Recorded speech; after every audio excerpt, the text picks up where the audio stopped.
গুনাহগারের গুনাহ ঝরে নবী দরুদে আপনার গুনাহগারের গুনাহ ঝরে নবী দরুদে আপনার রোজ হাসরে পার করিবেন রোজ হাসরে বেন উম্মত গুনাহগার নবীজি আল্লাহ আল্লাহ লা ইলাহা ইল্লাল্লাহ আল্লাহ আল্লাহ লা ইলাহা লা ইলাহা ইল্লাল্লাহ মুহাম্মাদুর রাসূলুল্লাহ সাল্লাল্লাহু আলাইহি ওয়াসাল্লাম। ইমাম হুসাইন রাদিয়াল্লাহু তাআলা আনহু শাহাদাতের সময় নামাজ আদায় করতে চাইলেন, পানি চাইলেন না। যে পানির পিপাসায় 6 মাসের শিশু আলী আসগরকে পর্যন্ত শহীদ হতে হয়েছে, পানি চান নাই। ইচ্ছে করলে কতদিন ধরে তারা আটক ছিলেন সেখানে খাবার চাইতে পারতেন, চান নাই। ইচ্ছে করলে একটু রেস্ট করার জন্য টাইম চাইতে পারতেন, যে অনেক তো আঘাত করলি একটু সময় দে, তাও চান নাই। একটা জিনিস চেয়েছেন, আমাকে একটু সময় দিবি, নামাজের ওয়াক্ত হয়ে গেছে, নামাজটা আদায় করে নেই। সুবহানাল্লাহ।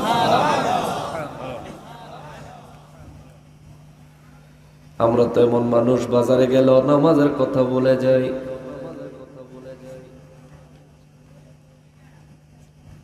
আমরা এমন মানুষ, ফেসবুক চালাইতে চালাইতে নামাজের কথা ভুলে যাই। আমরা এমন মানুষ, দোকানে আড্ডা দিতে দিতে নামাজের কথা ভুলে যাই। অথচ আহলে বাইতে রাসূল শাহাদাতের সময়ও নামাজের কথা ভুলেন নাই। জান্নাতের সরদার। আমার আর আপনার জন্য এখনো জান্নাতের ফয়সালা হয়েছে কিনা কোনো গ্যারান্টি নাই। কিন্তু বাবারে, কারবালার প্রান্তরে ইমাম হুসাইন রাদিয়াল্লাহু তাআলা আনহু আসার বহু আগে মদিনা মুনাওয়ারা থেকে আমার নূর নবী রাহমাতুল লিল আলামিন ঘোষণা দিয়েছেন, আল হাসান ওয়াল হুসাইন সাইয়্যিদা শাবাবি আহলিল জান্নাহ। সুবহানাল্লাহ।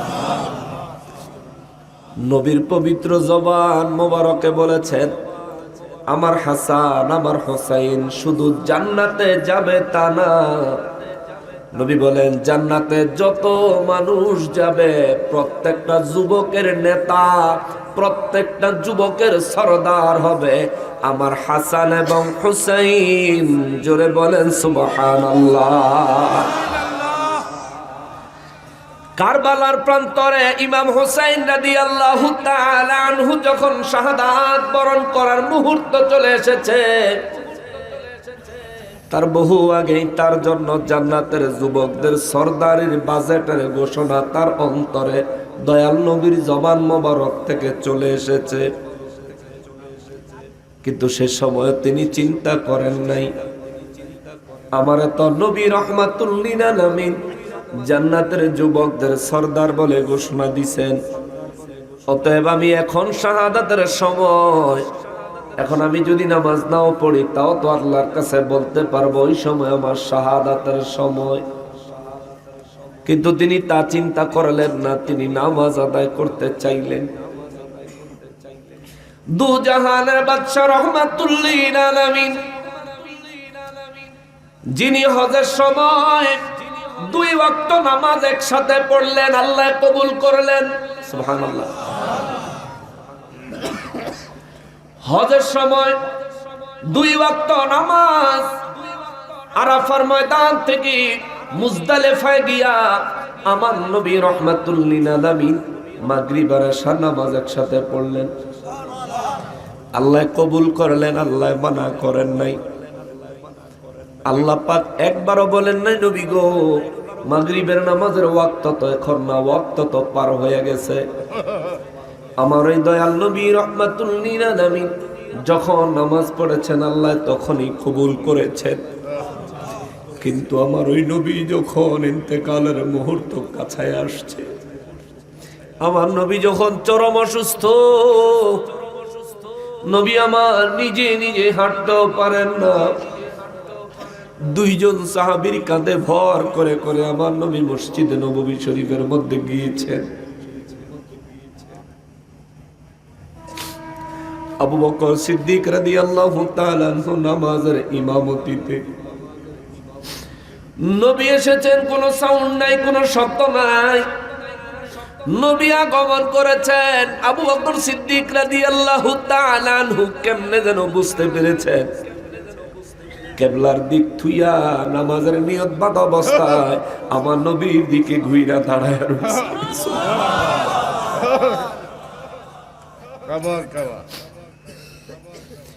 নবী রাহমাতুল লিল আলামিন ইশারা দিলেন, আবু বকর ইমামতি কমপ্লিট করো।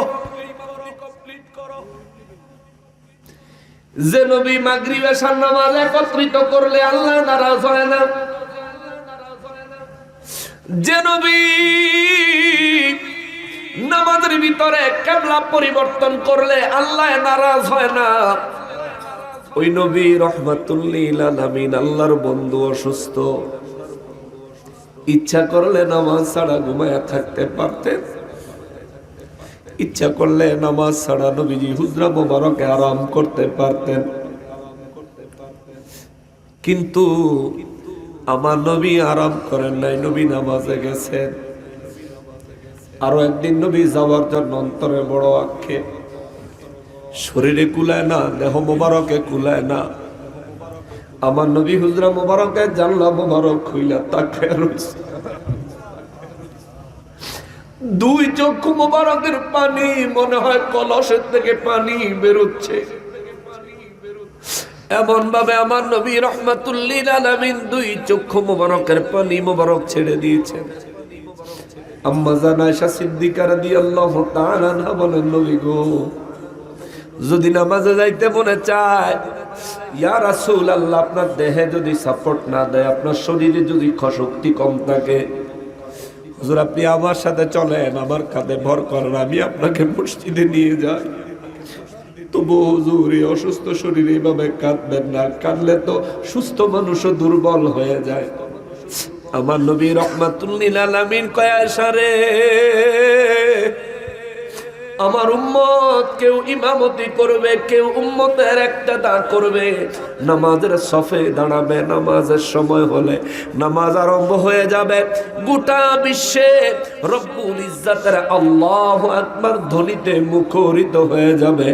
এই দৃশ্যটা দেখার জন্যই তো আমি নবী ৬৩ বছর কষ্ট করলাম। অসুস্থ অবস্থায় আমার নূর নবী রাহমাতুল লিল আলামিন নামাজে যাওয়ার কারণে সাহাবায়ে কেরাম বলেন, নবী গো, ও নবী, ইয়া রাসূলুল্লাহ সাল্লাল্লাহু আলাইহি ওয়াসাল্লাম, হুজুর আপনি তো হুজরা মোবারক নামাজ আদায় করতে পারতেন। আমার নবী কয়, সাহাবীরা রে, আমি নবী তোমাদের সঙ্গে জামাতে শরীক হয়ে নামাজ পড়তে আমার ভালো লাগে, জামাতের নামাজ আমার আল্লাহ বেশি পছন্দ করেন, এই জন্য আমি জামাতে চলে আসি, নামাজে চলে আসি। সাহাবায়ে কেরাম বলেন, হুজুর আপনি তো এখন অসুস্থ, আপনি রাহমাতুল লিল আলামিন ইচ্ছে করলে সুস্থ হয়ে কি নামাজ আদায় করতে পারবেন না?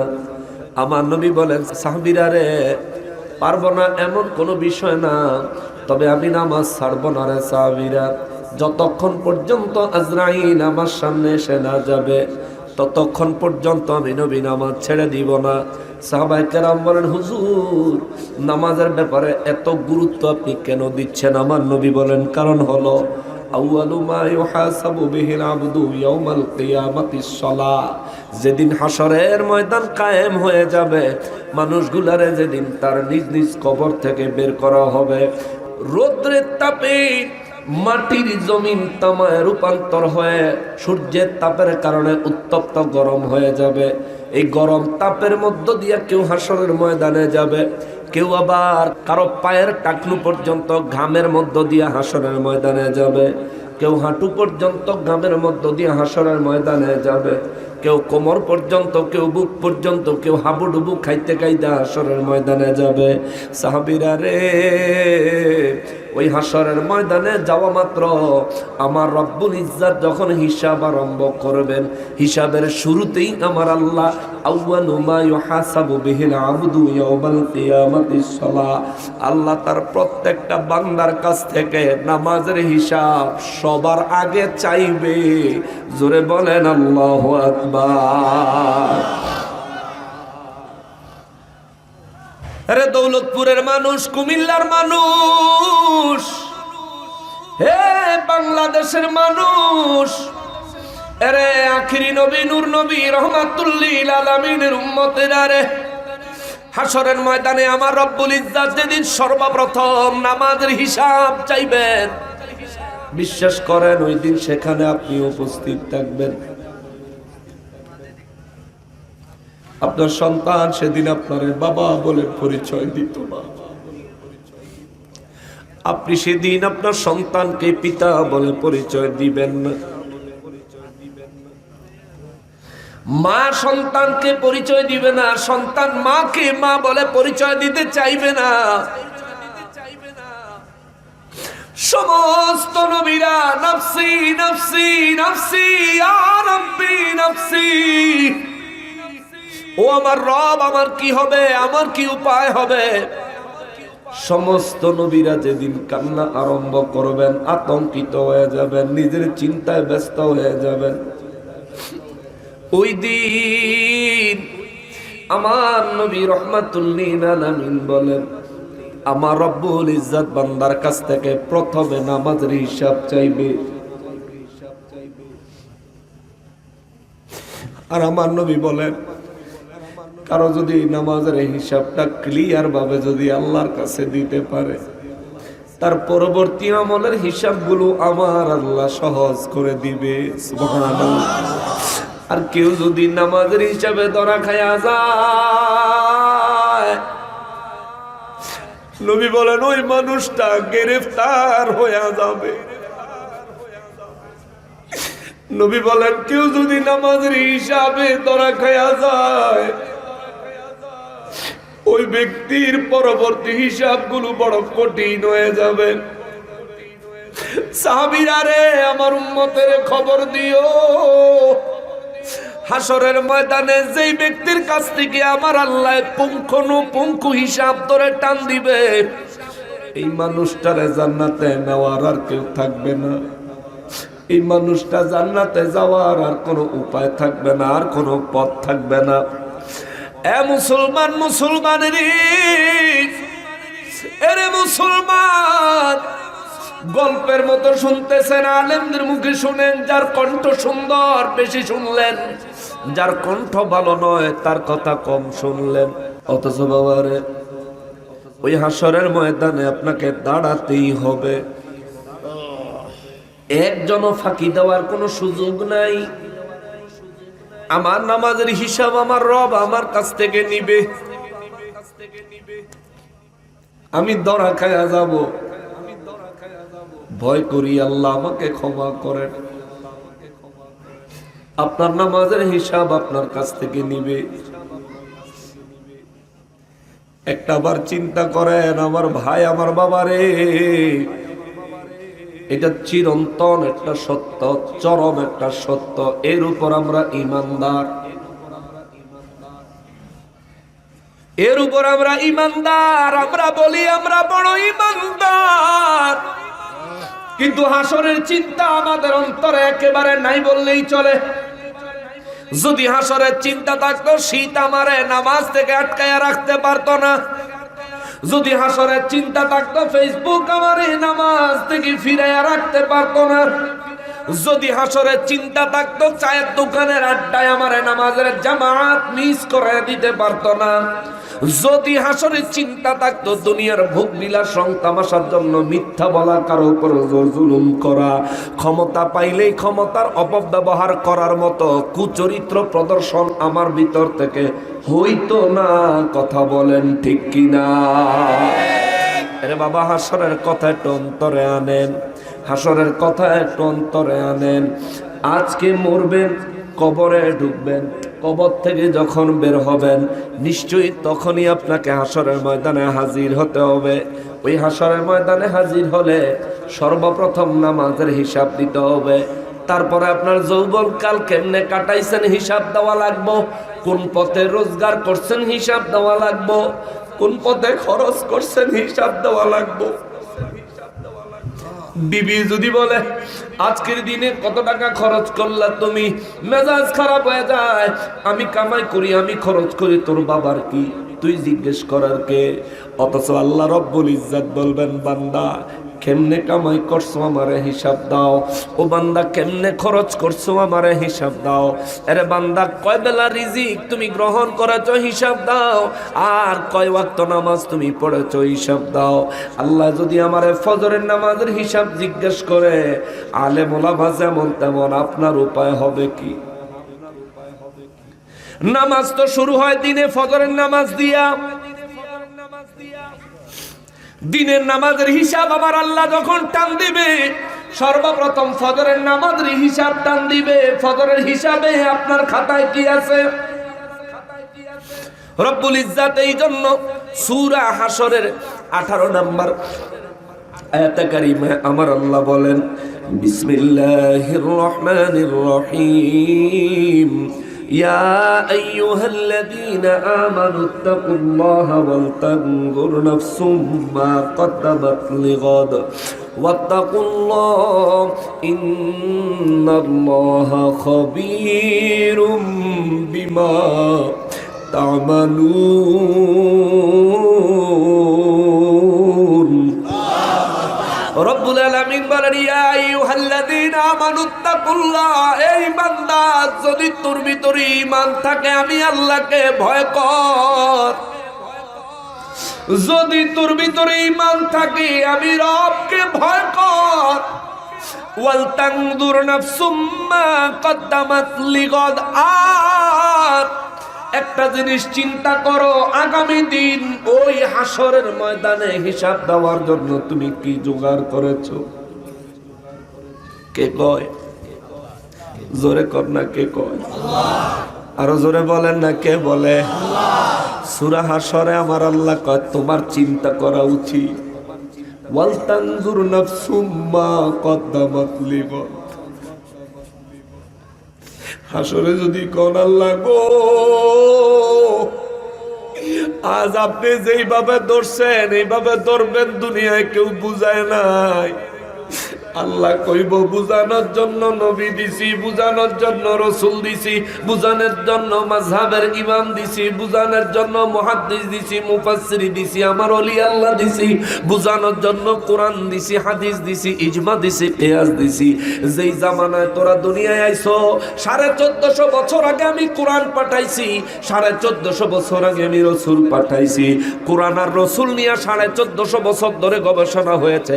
তারপরে তোমার কাছে একটা সুন্দর কোরআন, সুন্দর রাসূলের দৃষ্টান্ত উপস্থাপিত হয়েছে। তারপরেও তুমি বলো তোমারে কেউ বলে নাই, তোমারে কেউ বলে নাই, তোমারে কেউ বলে নাই। তোমার সব যুক্তি আজকে একদিকে রাইখা আমি একটা প্রশ্ন করি, আমারে জবাব দে।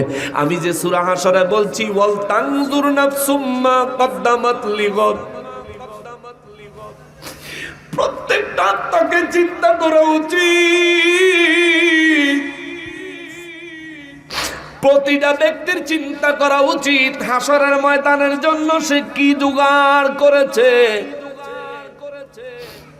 রব্বুল ইজ্জাত যদি কয় আমি নাই কথাটা কইয়া দিছি কোরআনুল কারীমে, তুই কি জোগাড় করে আইছো? ফজরের নামাজ আল্লাহ আমার নামায় বড় গ্যাপ, জোহরের নামাজ আল্লাহ অনেক গ্যাপ, কাজের জন্য পারি নাই, ব্যস্ততার জন্য পারি নাই। রব্বুল ইজ্জাত বলবেন দুনিয়ায় তো তোরে কাম করণের লাগা পাঠাই নাই, সংসার করার জন্য পাঠাই নাই, তোরে দুনিয়ায় পাঠাইছি। দুনিয়া হচ্ছে আখেরাতের শস্য ক্ষেত্র, দুনিয়া হচ্ছে আখেরাতের শস্য ক্ষেত্র। দুনিয়ায় তোরে পাঠাইছি জান্নাত হাসিল করার জন্য, দুনিয়ায় তোরে পাঠাইছি। ওয়ামা খালাকতুল জিন্না ওয়াল ইনসা ইল্লা লিয়াবুদুন।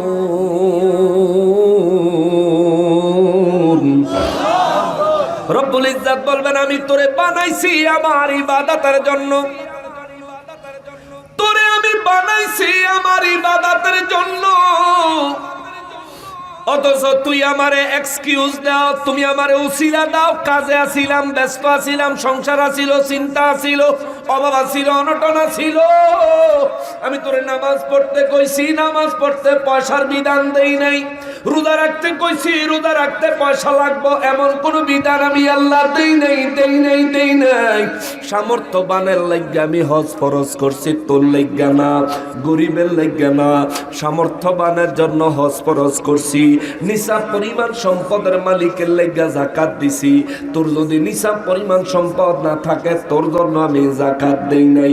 তাহলে তোরে দুইটা ইবাদত দিছি, এক হইল নামাজ পড়বি, আর এক হইল রোজা রাখবি। মাগনা, মাগনা, মাগনা, একেবারে ফ্রি, কোনো পয়সা লাগে না, কোনো কিচ্ছু লাগে না, সিরিয়াল ধরে দাঁড়ানো লাগে না, অনেক বেশি কষ্ট করা লাগে না।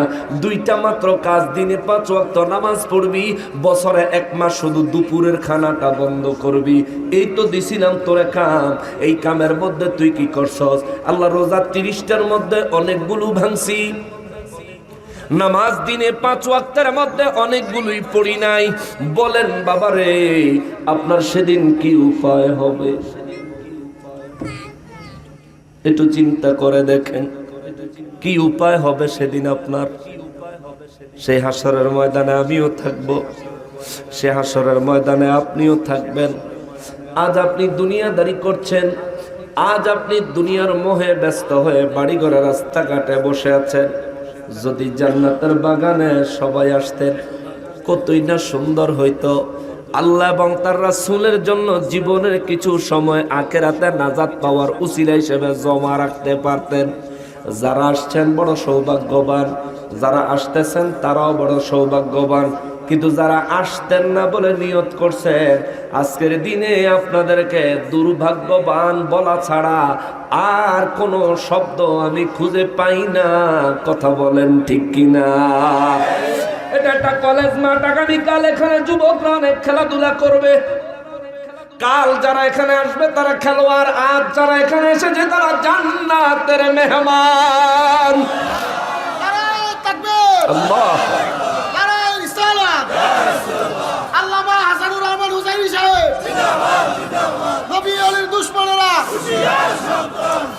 আরে মুসলমানেরা রে, আমার পেয়ারা নবীর উম্মতেরা রে, ওই হাসরের ময়দানে আমার রব্বুল ইজ্জাত মানুষগুলাকে 3 ভাগে ভাগ করবেন।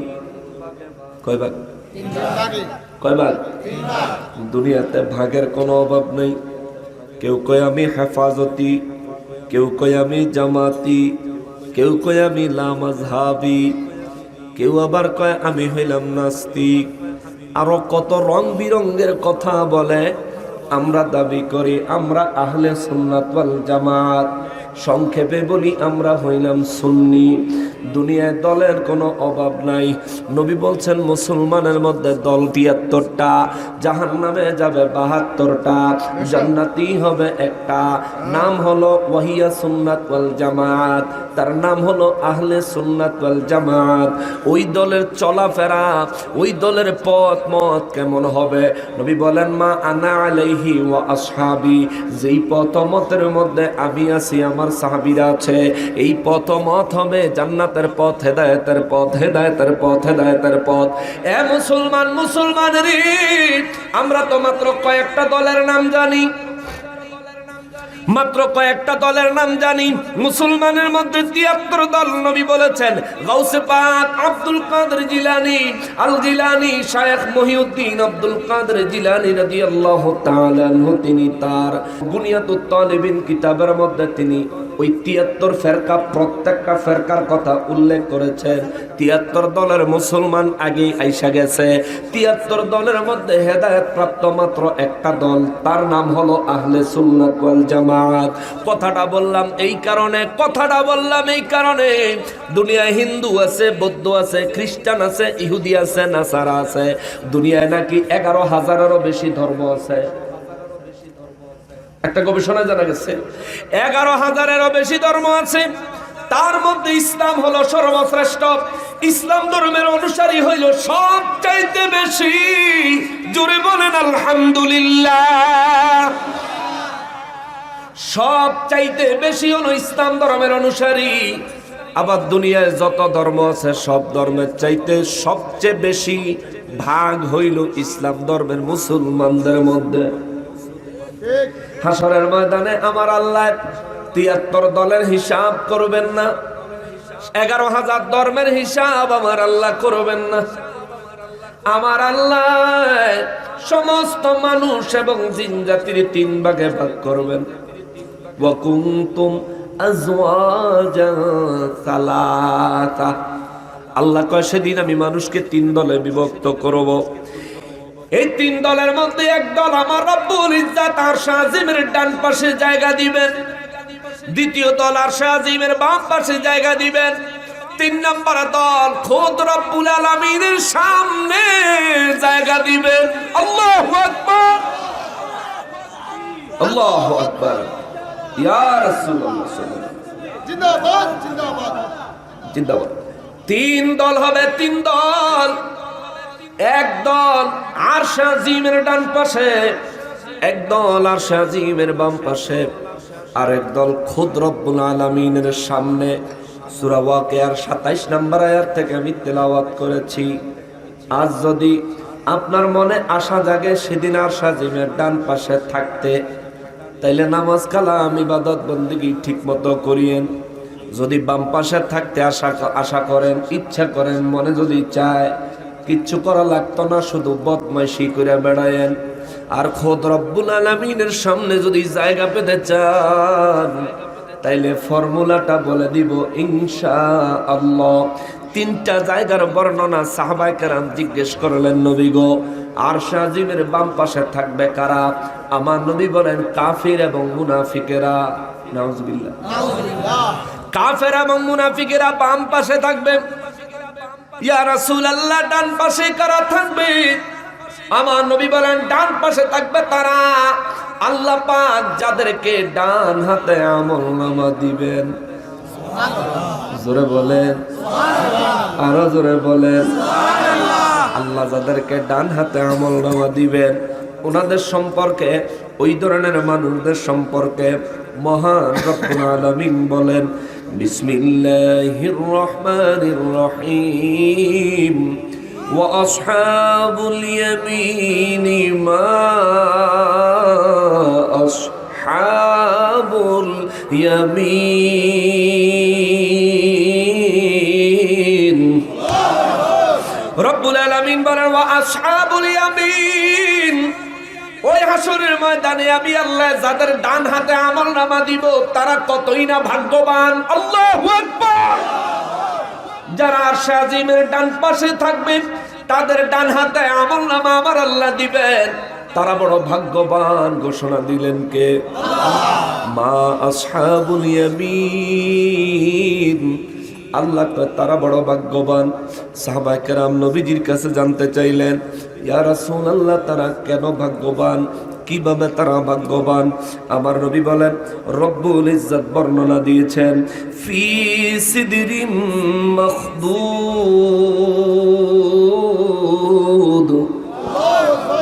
আল্লাহ কয় আরশ আজিমের ডান পাশে যারা থাকবে আমি রব্বুল ইজ্জত তাদেরকে কুল গাছের নিচে রাখবো।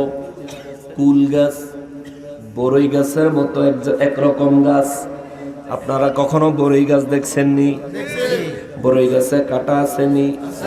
কাটা আছে না? বড়ই গাছে কিন্তু উঠটা যেমন তেমন মানুষের বড়ি ফেরে খাইতে পারে না।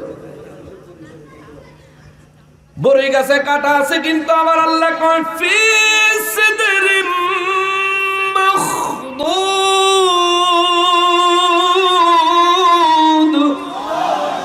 আল্লাহ কয় আমি আরশে আজিমের ডান পাশের মানুষগুলারে এমন কুল গাছের নিচে দাঁড় করাবো, যে কুল গাছে কুল আছে কিন্তু কাটা নাই। সুবহানাল্লাহ। কোনো কাটা হবে না, কিন্তু কুল আছে, অর্থাৎ ফল আছে, অর্থাৎ বড়ই আছে। আরশে আজিমের ডান পাশে হাসরের ময়দানে সমস্ত মানুষ আনন্দে না চিন্তায়? হাসরের ময়দানে সব মানুষ আনন্দে? হাসরের ময়দানে সব মানুষ চিন্তায় না আনন্দে? নিশ্চিত চিন্তায়, পেরেশান। কতটা পেরেশান আমার নূর নবী রাহমাতুল লিল আলামিন বলেন, এই জমিনের থেকে মানুষ কত বাহাদুরি করো, কিন্তু সেদিন হাসরের ময়দানে মানুষের মাথার অর্ধ হাত উপরে ওই সূর্যটাকে আমার আল্লাহ লাগায় দিবেন, ফিট করে দিবেন। সূর্য আলো দেওয়া আরম্ভ করবে। এত বিশাল বড় সূর্যটা মাথার অর্ধ হাত উপরে আমার রব্বুল ইজ্জাত লাগায়া দিবেন। সূর্য থেকে তাপ বিচ্ছুরিত হবে। নবী রাহমাতুল লিল আলামিন বলেন, সাহাবীরা রে, ওই দিনটা যে কত ভয়াবহ হবে, এ সাহাবীরা তোমরা অন্তর দিয়ে অনুধাবন করার চেষ্টা করো। সূর্যের তাপে মাটির জমিন তামা হয়ে, তামার জমিনটা তখন গরম লাল হয়ে একেবারে লাল উত্তপ্ত হয়ে যাবে। মানুষের মাথার মগজগুলো সূর্যের তাপের কারণে মাথার মগজগুলো মাথার মধ্যে টকবক টকবক করে ফুটবে। নবী কয় মগজগুলো নিজের চেহারা গাল মুখ বায়া বায়া পড়বে। দুনিয়ায় যদি কারো উপর এমন তাপ দেওয়া হইতো, মুহূর্তের মধ্যে সে মৃত্যুবরণ করত। কিন্তু হাসরের ময়দানে কারো মরণ নাই, হাসরের ময়দানে কারো মৌত নাই। নবী বলেন, সেদিন এই মুসিবতের সময় হবে। সেদিন মানুষের নিজের গাল মুখ চেহারা বেয়ে বেয়ে মাথার মগজ পড়তে থাকবে। আমরা যেমন অনেক ঘামাইলে ঘাম মুছে ফেলাই, নবী রাহমাতুল লিল আলামিন বলেন হাসরের ময়দানে মানুষগুলো এইভাবে ঘামের মতো মাথার মগজ, গলিত মগজগুলো মুছে মুছে ফেলবে। ওই দিক দিয়া নিচে যে দাঁড়াবে, পা রাখার জোগাড় নাই। নবী বলেন, এক পা তুলে আরেক পা রাখবে, কি যে করবে, কিভাবে করবে। লোহাকে গরম করে যখন বিভিন্ন জিনিস বানায়, দা, কাঁচি, ছুরি, চাকু যাই বানায়, লোহারে যখন লাল করে দেখতে কত সুন্দর লাগে, কিন্তু ধরতে সাহস হইব নি। একবার সাহস করে ধরলে হাতের উপায় থাকবো নি, মনে খালি হাড্ডি বাজ্যা থাকবো, মাংস হেনই রয়ে যাইব। ঠিক কিনা বলেন? কয়েক ঘন্টা ধরে রাখলে গরম লোহাটা যেটা আগুনে লাল হয়ে যায়, এই লোহাটা আপনি কয় ঘন্টা ধরার পরে হাতের চামড়া উঠবো? আরে ধরা মাত্র চামড়া থাইকে যাইব। ঠিক কিনা বলেন? ওইটা টাচ করা মাত্র আঙ্গুল সরায় দেখবে আঙ্গুলে গুছ হয়ে যায়, কাবাব হয়ে লোহার সাথে আটকায়া গেছে। নবী রাহমাতুল লিল আলামিন বলেন, লোহার চাইতে দ্রুত গতিতে তামা গরম হয়, লোহার চাইতে বেশি তাপমাত্রায় তামা গরম হয়। আমার নবী বলেন, দুনিয়ার জমিনে তামাকে অনেক বেশি তাপ দিলে পানির মতো হয়ে যায়, একেবারে পানির মতো তরল হয়ে যায়। কিন্তু নবী বলেন, হাসরের ময়দানে তাপমাত্রা থাকবে তো বেশি, ওই হাসরের ময়দানে এই জমিনটা শক্তই থাকবে, পানির মতো গলবে না, কিন্তু এটা লাল উত্তপ্ত হয়ে যাবে। এবার উত্তপ্ত জমির উপর একবার চিন্তা করেন, নিজের চিন্তা নিজে করেন, নিজের চিন্তা নিজে করেন। সেদিন ওই উত্তপ্ত জমির উপরে এক পা ফালাইলেন আর এক পা উঠাইলেন, এই পা যখন জ্বলে কাবাব হয়ে গেল, আবার যখন এই পা ফেললেন, এই পা তুললেন, কি অবস্থা হবে একবার চিন্তা করে দেখেন। নবী আমার রাহমাতুল লিল আলামিন বলেন, ওই হাসরের ময়দানে এই কঠিন মুসিবত থেকে যদি বাঁচতে চাও, নবী বলেন, উম্মত রে, এরা উম্মত, দুনিয়ার জিন্দেগিটা ইবাদতের জিন্দেগি বানাও, দুনিয়ার জিন্দেগিটা নামাজি জিন্দেগি বানাও, দুনিয়ার জিন্দিগিটা রোজার জিন্দিগি বানাও। আমার যুবক ভাইয়েরা রে, এ যুবক ভাইয়েরা তোমাদেরকে বিশেষ করে বলি, নবী বলেছেন আল জান্নাতু তাহতা কদামিল উম্মাহাত, তোমার মায়ের পায়ের নিচে তোমার জন্য জান্নাত আল্লাহ নির্ধারণ করেছেন। প্রত্যেক বিবির জান্নাত তার স্বামীর পায়ের নিচে আল্লাহ নির্ধারণ করেছেন। অতএব স্বামীর কাছ থেকে জান্নাত বিবিরা হাসিল করবেন, মায়ের কাছ থেকে জান্নাত সন্তানেরা হাসিল করবেন। যদি এটা হাসিল করে না যাইতে পারেন, হাসরের ময়দানে উপায় থাকবে না, উপায় থাকবে না, উপায় থাকবে না। আমার নবী রাহমাতুল লিল আলামিন বলেন, হাসরের ময়দানটা এত কঠিন হবে রে, এত কঠিন হবে। এক ব্যক্তি নবীর উম্মত, আমার নবীর উম্মত, এক ব্যক্তি রে তার নেক আর গুনাহ ওজন দিবে। নবী বলেন তার নেক আর গুনাহ সমান সমান হয়ে যাবে, কমও না বেশিও না। নেক করছে যদ্দূর, গুনাহ করছে তদ্দূর। এই ব্যক্তির আমলনামা এভাবে টান দিলে ফেরেশতারা একটা বিপদে পড়ে যাইব।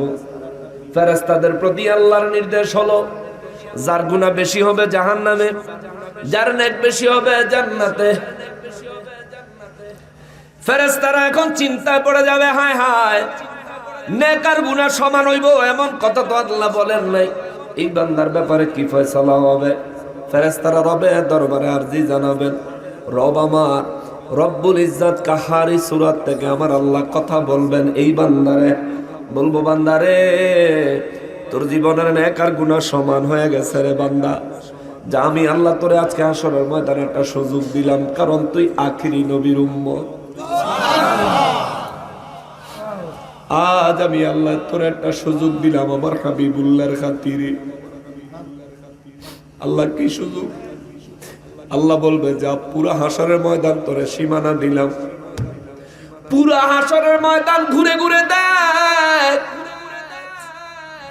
কেউ যদি তোরে একটা নেকি দেয়,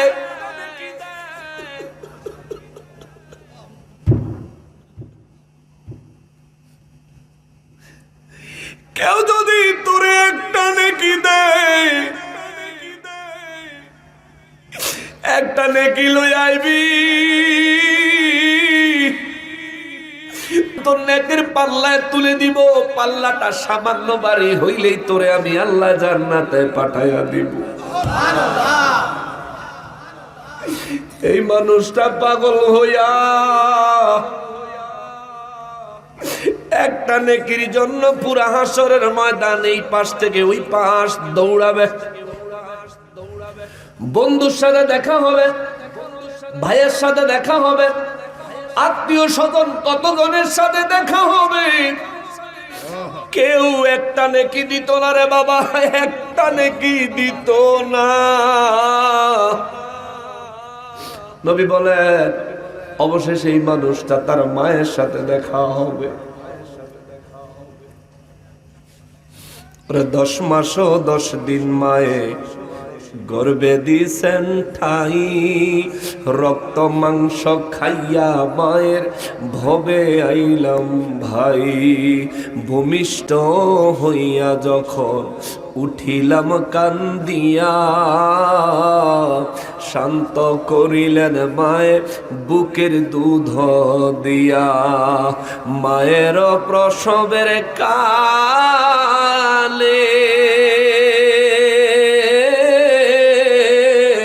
বুক ভেসে যায় নয়ন জলে রে, বলে আমায় আল্লাহ যাও গো লইয়া সন্তানের নেও না, দুঃখের দরদি আমার জনম দুঃখী মা, গর্ভধারিণী মা, জনম দুঃখিনী মা, দুঃখের দরদি আমার জনম দুঃখী। হাতে পায়ে তেল মাইখা মায় দিত শক্ত করি, প্রস্রাব পায়খানায় আমি মায়ের কোলে করি, তবু না মা রাগ করিত ভিজত গুয়ে মুতে, আমারে শুকনায় রাখি আমায় ঘুমায় ভিজাতে, অসুখ হইলে দেখি চাইয়া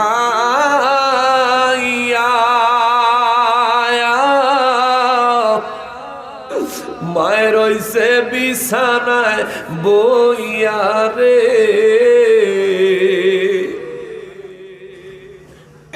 বলে আমায় আল্লাহ যাও গো লইয়া সন্তানের নিও না, দুঃখের দরদি আমার জনম দুঃখী মা, গর্ভধারিণী মা জনম দুঃখিনী মা, দুঃখের দরদি আমার জনম দুঃখী মা।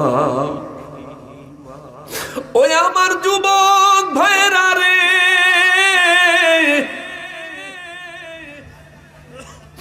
যার মা আছে এখনো সময় আছে, মায়ের কদমে দৈনিক চুমু দিবি।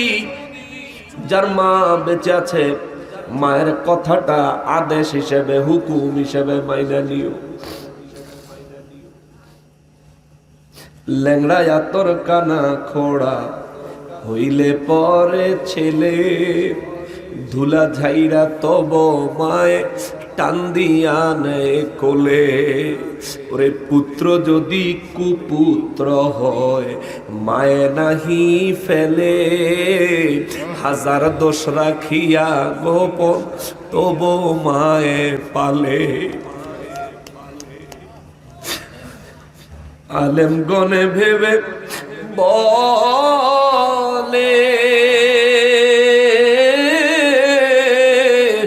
ওরে জান্নাত মায়ের চরণ তলে রে, তোরা দেখ বুখারীর হাদিস খুলে করেছেন নবী ঘোষণা, দুঃখের দরদি আমার জনম দুঃখী মা, গর্ভধারিণী মা জনম দুঃখিনী মা, দুঃখের দরদি আমার জনম দুঃখী মা। এর দৌলতপুরের মুসলমান, হে কুমিল্লার মুসলমান, আমার বাংলা ভাষাভাষী মুসলমানেরা রে, দুনিয়ায় আপনার মা আপনাকে 10 মাস 10 দিন গর্ভে ধারণ করেছেন, নিজের মৃত্যুর ঝুঁকি নিয়ে আপনার মতো সন্তানকে দুনিয়াতে প্রসব করেছেন। বর্তমান সময়ের বিজ্ঞান বলে, বর্তমান সময়ের সায়েন্স বলে, কোন মানুষ যদি 47 ইউনিট কষ্ট পায় মানুষটা মারা যায়। 47 ইউনিট ব্যথা কোন মানুষ যদি পায় মানুষটা মারা যায়। আর একজন মা একটা সন্তান প্রসব করতে যায় 57 ইউনিট কষ্ট সহ্য করে, তবুও কষ্টের পর সন্তানের মুখ দেখলে সমস্ত ব্যথা ভুলে যায়। আল্লাহু আকবার। 57 ইউনিট কষ্ট কি পরিমাণে! বিজ্ঞান বলে একজন মানুষের শরীরের, জিন্দা মানুষের শরীরের 20টা হাড্ডি একসাথে ভাঙা গেলে, একজন জীবন্ত মানুষের শরীরের 20টা হাড্ডি একসাথে ভেঙে গেলে যেই পরিমাণ কষ্ট পাবে, একজন মা তার একটা সন্তান জন্ম দিতে তার চাইতেও বেশি কষ্ট করে। ওই মায়ের কথা তুমি শোনো না, ওই বাবার কথা তুমি শোনো না, অথচ তুমি জানো না। ওরে মা বাবার কথা মতো যেজন চলে না, মা বাবার কথা মতো যেজন চলে না, আল্লাহ নবীজির দয়া তারা পাবে না। রে আল্লাহ নবীজির দয়া তারা পাবে।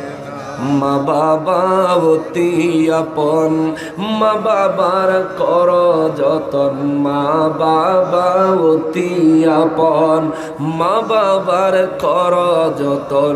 3 কথার সাথী পায়া ভুইলা যায়ও না, ওরে 3 কথার সাথী পায়া ভুইলা যায়ও না, আল্লাহ নবীজির দয়া তারা পাবে না।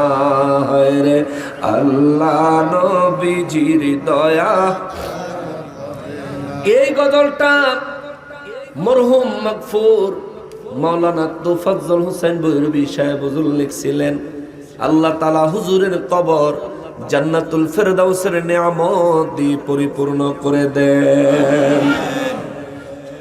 মায়ের কথাটা তুলে ধরলাম এই কারণে, নবী রাহমাতুল লিল আলামিন বলেন হাসরের ময়দানে ওই যে বান্দা যার নেক আর গুনাহ সমান হয়ে গেছে, রব্বুল ইজ্জাত আখিরি নবীর উম্মত হওয়ার কারণে সুযোগ দিবে, যাও যাও যাও একটা নেকি কারো থেকে নিয়ে আসলে তোমার ঠিকানা জান্নাত, নইলে কি হবে আল্লাহ সেই ঘোষণা দেন নাই। এই বান্দা ছুটবে, সারা হাসরের ময়দান দৌড়াবে। চিন্তা করে দেখেন, এই অবস্থাটা তো আমারও হইতে পারে,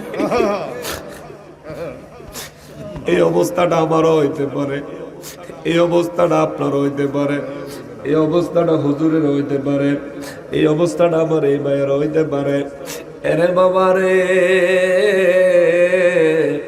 দুনিয়ার রঙিন জীবন চোখের মধ্যে এখনো বাসতেছে হয়তো বা, কিন্তু তুমি জানো না এই দুনিয়ার প্রত্যেকটা জিনিস তোমার জন্য বিপরীত, প্রত্যেকটা জিনিস তোমার জন্য অস্থায়ী, কোনো একটা জিনিস তোমার জন্য স্থায়ী না।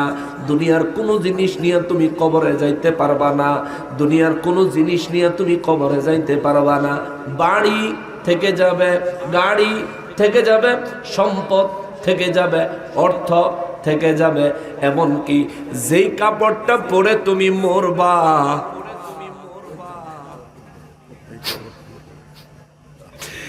যেই কাপড়টা গায়ে দিয়া তুই মরবি, যেই কাপড়টা গায়ে দিয়ে আমি মরব,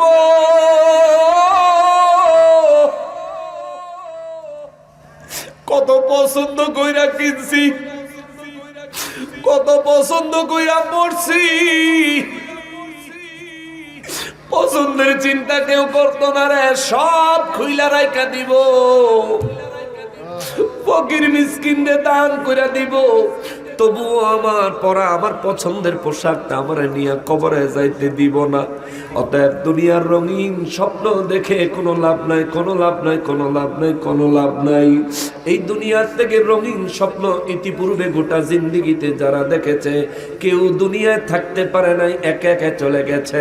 আপনার আমার সিরিয়াল লাগা রইছে, আপনি আর আমি অপেক্ষা করতেছি শুধুমাত্র যাওয়ার জন্য, শুধুমাত্র যাওয়ার জন্য আপনি আর আমি অপেক্ষা করতেছি, কিন্তু আমরা বুঝি না, বুঝি না, বুঝি না।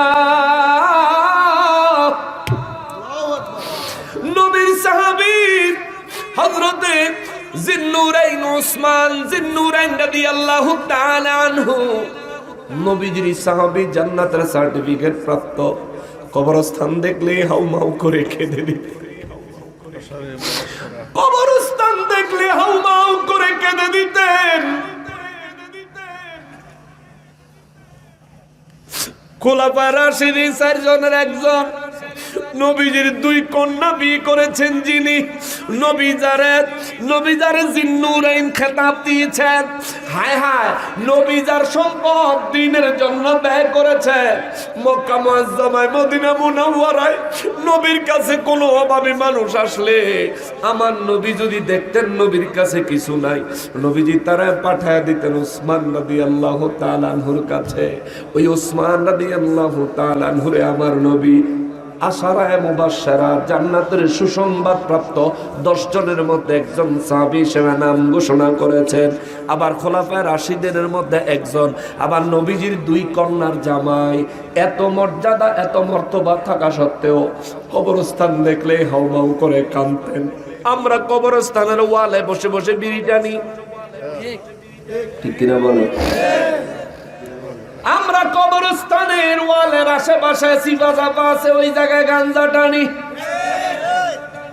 ইয়াবা ট্যাবলেট টানে, অথচ বুঝে না বুকার দল।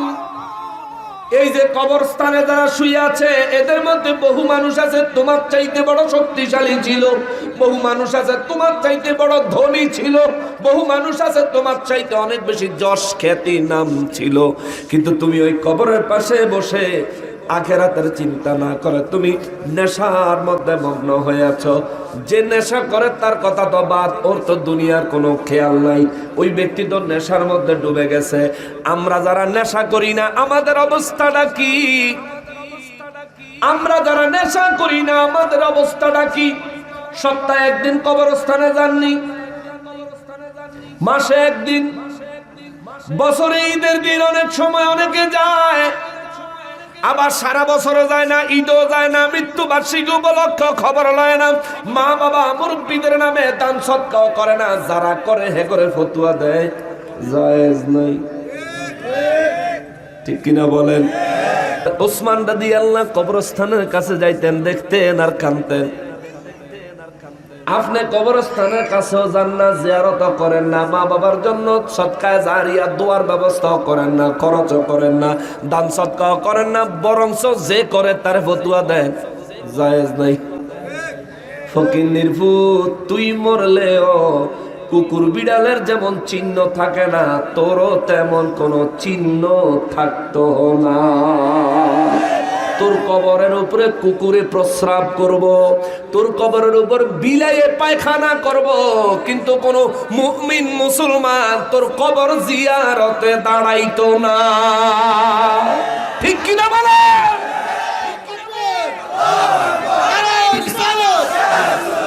আল্লাহর দুশমনেরা পবিত্র ঈদে মিলাদুন নবী আল্লামা হাসানুর রহমান হুসাইনি সাহেব নবী রাহমাতুল লিল আলামিন বলেন, দুনিয়ার মোহ যখন তোমাকে অধিক পরিমাণে ঘিরে ফেলে, নবী বলেন তুমি কবরস্থানে ঘন ঘন যাও, ঘন ঘন কবরস্থানে যাও, জিয়ারত করো, সালাম দাও, কবরবাসীদেরকে দেখো। আরে একা একা কবরবাসীর সাথে একটু কথা কইয়াইও, এরে কবরবাসীরা রে, আসসালামু আলাইকুম ইয়া আহলাল কবুর বলে সালাম দিয়া কবরবাসীর সাথে একটু কথা কইয়াইস। আপনারা তো চলে গেছেন, আমরা আসতেছি, আমাদের সিরিয়াল লাগাইছে। নবী কয় কবরস্থানে যাইবা, সালাম দেওয়ার বিধান নবী শিখাইয়া দিলেন, জিয়ারতের বিধান কোরআন সুন্নাহর মধ্যে রয়েছে, পূর্ববর্তী মুরব্বীদের জন্য দোয়ার বিধান রয়েছে, অথচ দোয়া করেন না, অথচ চিন্তাও করেন না। বাবা রে বাবা, দুনিয়ায় জীবনের মূল্যবান সময়, কত দামি সময়, আপনার হায়াতের প্রতিটা মুহূর্ত কতটা দামি আজকে বুঝতেছেন না, যেদিন মৌত আসবে বুঝবেন। আজরাইলের যদি বলেন যে দুনিয়ার সমস্ত কিছু তোমার কদমে দিব, 1 সেকেন্ড সময় দাও, কইব নাই। মরার পরে কবরে গেলেন, জিন্দেগির আমলনামা খারাপ হওয়ার কারণে কবরে যদি আযাব হয়, রবের কাছে কত ফরিয়াদ করবেন, মালিক একটা বার শুধু সুযোগ দাও, দুনিয়াতে পাঠাও, জীবনের পরবর্তী মৃত্যু পর্যন্ত, কবরে আসা পর্যন্ত দুনিয়ার কোনো ধ্যান খেয়ালই রাখবো না, আল্লাহ শুধু একটা বার সুযোগ দাও। রব গায়বী ভাবে কুদরত থেকে জবাব দিবেন, সময় নাই, সুযোগ নাই, হবে না। হাসরের ময়দানে যখন যাবেন, সেই দিন আমার নবী রাহমাতুল লিল আলামিন বলেন, হাসরের ময়দানে এই মাথার থেকে ওই মাথা দৌড় দিবেন। ওই দিন যদি এই হালত আমার হয়, আমার কি উপায় হবে? এই চিন্তায় তো রাতে আমার ঘুম হয় না রে বাবা। আপনি ঘুমান কেমনে? কারণ ওই হাসরের ময়দানটা যেদিন হবে, ওই দিন আমি ওখানে থাকবো, আপনি ওখানে থাকবেন। আপনি মুসলমান কেন চিন্তা করেন না? আপনি মুসলমান কেন চিন্তা করেন না? হিন্দু চিন্তা করে না, এটার একটা কারণ আছে, তার ধর্ম আলাদা। বৌদ্ধ, ইহুদি, খ্রিস্টান চিন্তা করে না, তাদের বিষয়টা আলাদা। আরে আমরা তো মুসলমান, আমরা তো আহলে সুন্নাত ওয়াল জামাতের অন্তর্ভুক্ত, আমরা তো প্রিয় নবী রাহমাতুল লিল আলামিনের উম্মত, আমরা তো নূর নবী, শ্রেষ্ঠ নবীর শ্রেষ্ঠ উম্মত। তাইলে আমরা শ্রেষ্ঠত্ব অর্জন করি না কেন? আখিরাতের চিন্তা করি না কেন? আল্লাহ যে বলে রাখছেন আমাদেরকে, ওয়াল তানজুর নাফসুম মা কদ্দামাত লিগদ, প্রত্যেক ব্যক্তির উচিত তার পরকালের কথা চিন্তা করা, আগামীকাল হাসরের ময়দানের জন্য সে কি পাঠাইছে। আজ আপনি এই দৌলতপুরে, আজ আপনি কুমিল্লার জমিনে, আজ আপনি আল্লাহর এই জমিনে আপনি চিন্তা করতেছেন না হাসরের ময়দানের জন্য কি পাঠাইছেন। কোনো টেনশন, কোনো চিন্তা আপনার মাথায় নাই। কিন্তু সেদিন যদি আপনি এই আসামি হন, নেকার গুনাহ সমান সমান, একটা নেকি লাগবো। নবী কয়, যেই বান্দার একটা নেকি লাগবো, পুরা হাসরের ময়দানটা চক্কর দিব, চক্কর দিয়া সমস্ত মানুষ যাদেরকে চিনব সবার কাছে একটা নেকি চাইব। কেউ তার একটা নেকি দিত না। অবশেষে যায় নবী কয় তার সাথে তার মায়ের দেখা হবে, তার সাথে যায় তার মায়ের দেখা হবে। এই ছেলেটা দেখা কইব, মা গো, ও মা, তুমি আমার চিনছনি? তার মা সেদিন বলবে, তুমি কে? মা, আমি তোমার অমুক পুত্র। তার মা সেদিন বলবে, বুঝলাম অমুক পুত্র, কিন্তু আমার কাছে কি? নবী বলেন, ওই ছেলেটা বলবে, মা গো, আমার একটা নেকির প্রয়োজন, শুধুমাত্র একটা নেকির প্রয়োজন গো মা, একটা নেকি হইলে আমি জান্নাতে যাইতে পারি। নবী বলেন, একটা নেকি না দেওয়ার জন্যে তার মা তাকে সন্তান হিসেবে স্বীকার করতে চাইবে না। এত কঠিন হবে হাসরের ময়দান। অতএব নিজের পুঁজি নিজের চালান, নিজে জোগাড় করে যাইও, নইলে কারো উপর ভরসা করে কোনো উপায় হবে না। তবে শোনো, ওই মুসিবতের দিনে দুনিয়ার কোর্টের মধ্যে আসামি হইয়া গেলে তোমার সাহায্যকারী যেমন উকিল হইতে পারে, আখিরাতে রব্বুল ইজ্জাতের দরবারে আসামি হইয়া গেলেও আল্লাহর ওলিরা তোমার জন্য উকিল হইতে পারে। সুবহানাল্লাহ। উকিল বানায়া যায়ও, উকিল নিয়োগ দিয়া যায়ও। আরে জেলে ঢুকার আগে উকিল নিয়োগ দিয়া যায়ও, আরে জেলে ঢুকার আগে উকিল নিয়োগ দিয়া যায়ও। যদি তোমারে পুলিশ ধইরা লইয়া যায়, কুমিল্লা কারাগারে যদি পাঠায়া দেয়, তোমার যদি একজন উকিল নিযুক্ত থাকে, উকিলই খবর নিবে কিভাবে তোমারে জামিন করানো যায়। আর যদি তোমার উকিল না থাকে, বছরের পর বছর পয়সা মরবি, তোর খবর নেওয়ার কেউ থাকবে না, বের করার কেউ থাকবে না, তোর পক্ষে কথা বলার কেউ থাকবে না। আমার নবী রাহমাতুল লিল আলামিন বলেন, দুনিয়াটা হইল আখিরাতের উদাহরণ, দুনিয়াটা হইল আখিরাতের উদাহরণ। হাসরের ময়দানের কথা যদি বুঝতে চাও, বর্তমান সময়ের আদালতের কথা চিন্তা করে দেখো। যে আসামি হয়ে গেল, তার মতো তার চাইতে বড় অসহায় আর আদালতে কেউ নাই। আদালত বড় মানুষ, আদালত বড় উকিল, আদালত বড় আরো কত রকমের মানুষ। যদি এই কুমিল্লার দৌলতপুরে তুমি কোনো বিপদগ্রস্ত হও, হাজারো মানুষ সাহায্য করতে আগায় আসবে। এই হাজারো মানুষগুলো যদি কুমিল্লা আদালতের মধ্যে যদি উপস্থিত থাকে, সেখানে তুমি যদি আসামি হও, একটা মানুষ তোমার পক্ষে কথা বলবে না। তোমার যদি সাজা দেয়, কেউ প্রতিবাদ করতো না। তোমার যদি ফাঁসি দিয়া দেয়, কেউ প্রতিবাদ করতো না। এই জন্য বাবারে, সেই জায়গায় তোমার সাজার বিরুদ্ধে অবস্থান নেওয়ার জন্য, তোমার পক্ষে প্রতিবাদ করার জন্য সেই জায়গায় যদি একজন উকিল থাকে, লক্ষ মানুষ কারো কোনো কথা নাই, ওই যে একটা উকিল নিয়োগ দিছ, ওই উকিলটা কিন্তু তোমার পক্ষে কথা বলবেই বলবে। জামিন নেওয়ার জন্য যত ধরনের যত ভাবে কথা বলা দরকার বলবে, এক কথা তোমার সহায়ক হবে। সেদিন তুমি যদি কও, ম্যাজিস্ট্রেট মহোদয়, সম্মানিত আদালত, মহামান্য আদালত, আমাকে জামিন দেওয়া হোক, আমি নির্দিষ্ট সময়ে এসে হাজিরা দিব, উপস্থিত হব, আদালত বলবে মানি না। কিন্তু উকিল যদি বলে, মহামান্য আদালত, আমার মক্কেলকে জামিন দেওয়া হোক, আমি গ্যারান্টি দিচ্ছি আমার মক্কেল পরবর্তী প্রত্যেক তারিখে এসে হাজির হবে, ম্যাজিস্ট্রেট উকিলের কথা বিবেচনা করবে। এরে বাবারে, দুনিয়ার বাস্তবতাটা একটু বুঝাইলাম।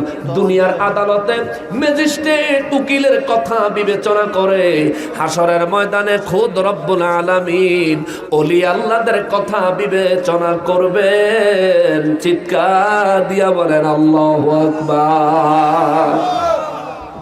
এই জন্য আমরা নবীর কথা বলি, অলির কথা বলি, অলি আল্লাহদের কাছে যাই, অলি আল্লাহদেরকে, অলি আল্লাহদের দরবারগুলোকে হেফাজত করার জন্য, তরিকতের মারকাজগুলিকে, ইলমে মারিফত শিক্ষার মারকাজগুলি, অলি আল্লাহর দরবার, এগুলো রক্ষার জন্য আমরা আমাদের জীবনকে পর্যন্ত প্রয়োজন হলে বাজি লাগাই দিতে পারি। কিন্তু দুঃখের বিষয় হলো, মুসলমান রূপী টুপি পাঞ্জাবিওয়ালা বহু মানুষ আছে, যারা চান্স পাইলেই অলি আল্লাহদের মাজার ভেঙে গুড়িয়ে দেয়। ঠিক কিনা বলেন? জোরে বলেন ঠিক কিনা? দুই লাইনে তাদের সংক্ষিপ্ত একটা পরিচয় দেই, দিব না? রাগ হইবেন? হারা কি বেশি? তো কি হয়েছে? বদরে 313, কাফের 1000, ওহুদে মুসলমান 1000, কাফের 10,000। আমরা অলির পক্ষে বলেছি, বলবো। ওরা ভাঙলো কত অলির দরবার, ওরে পাহারা দিল মন্দির বারবার। ঠিক কিনা বলে? মুসলমানের উচিত ছিল অলির দরবার পাহারা দিবে।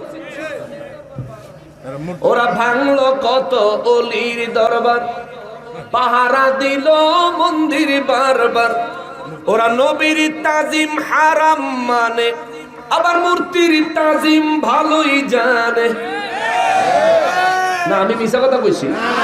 নকশবন্দি খালি মিশা কথা কয়, হ্যাঁ গো উপরে খালি সাফায়া দেয়, নবীর দাঁড়ায় সালাম দিব, হেতারা মানে না। হারাম হারাম কইয়া ছেপ তুইল্লা মুহূর্তে, আর মূর্তির সামনে যায় জয় মা ভাগ্যেশ্বরী তোর কৃপা লাগে। ওরা ভাঙলো কত অলির দরবার, পাহারা দিল মন্দির বারবার। নবীর তাজিম হারাম মানে, আবার মূর্তির তাজিম ভালোই জানে।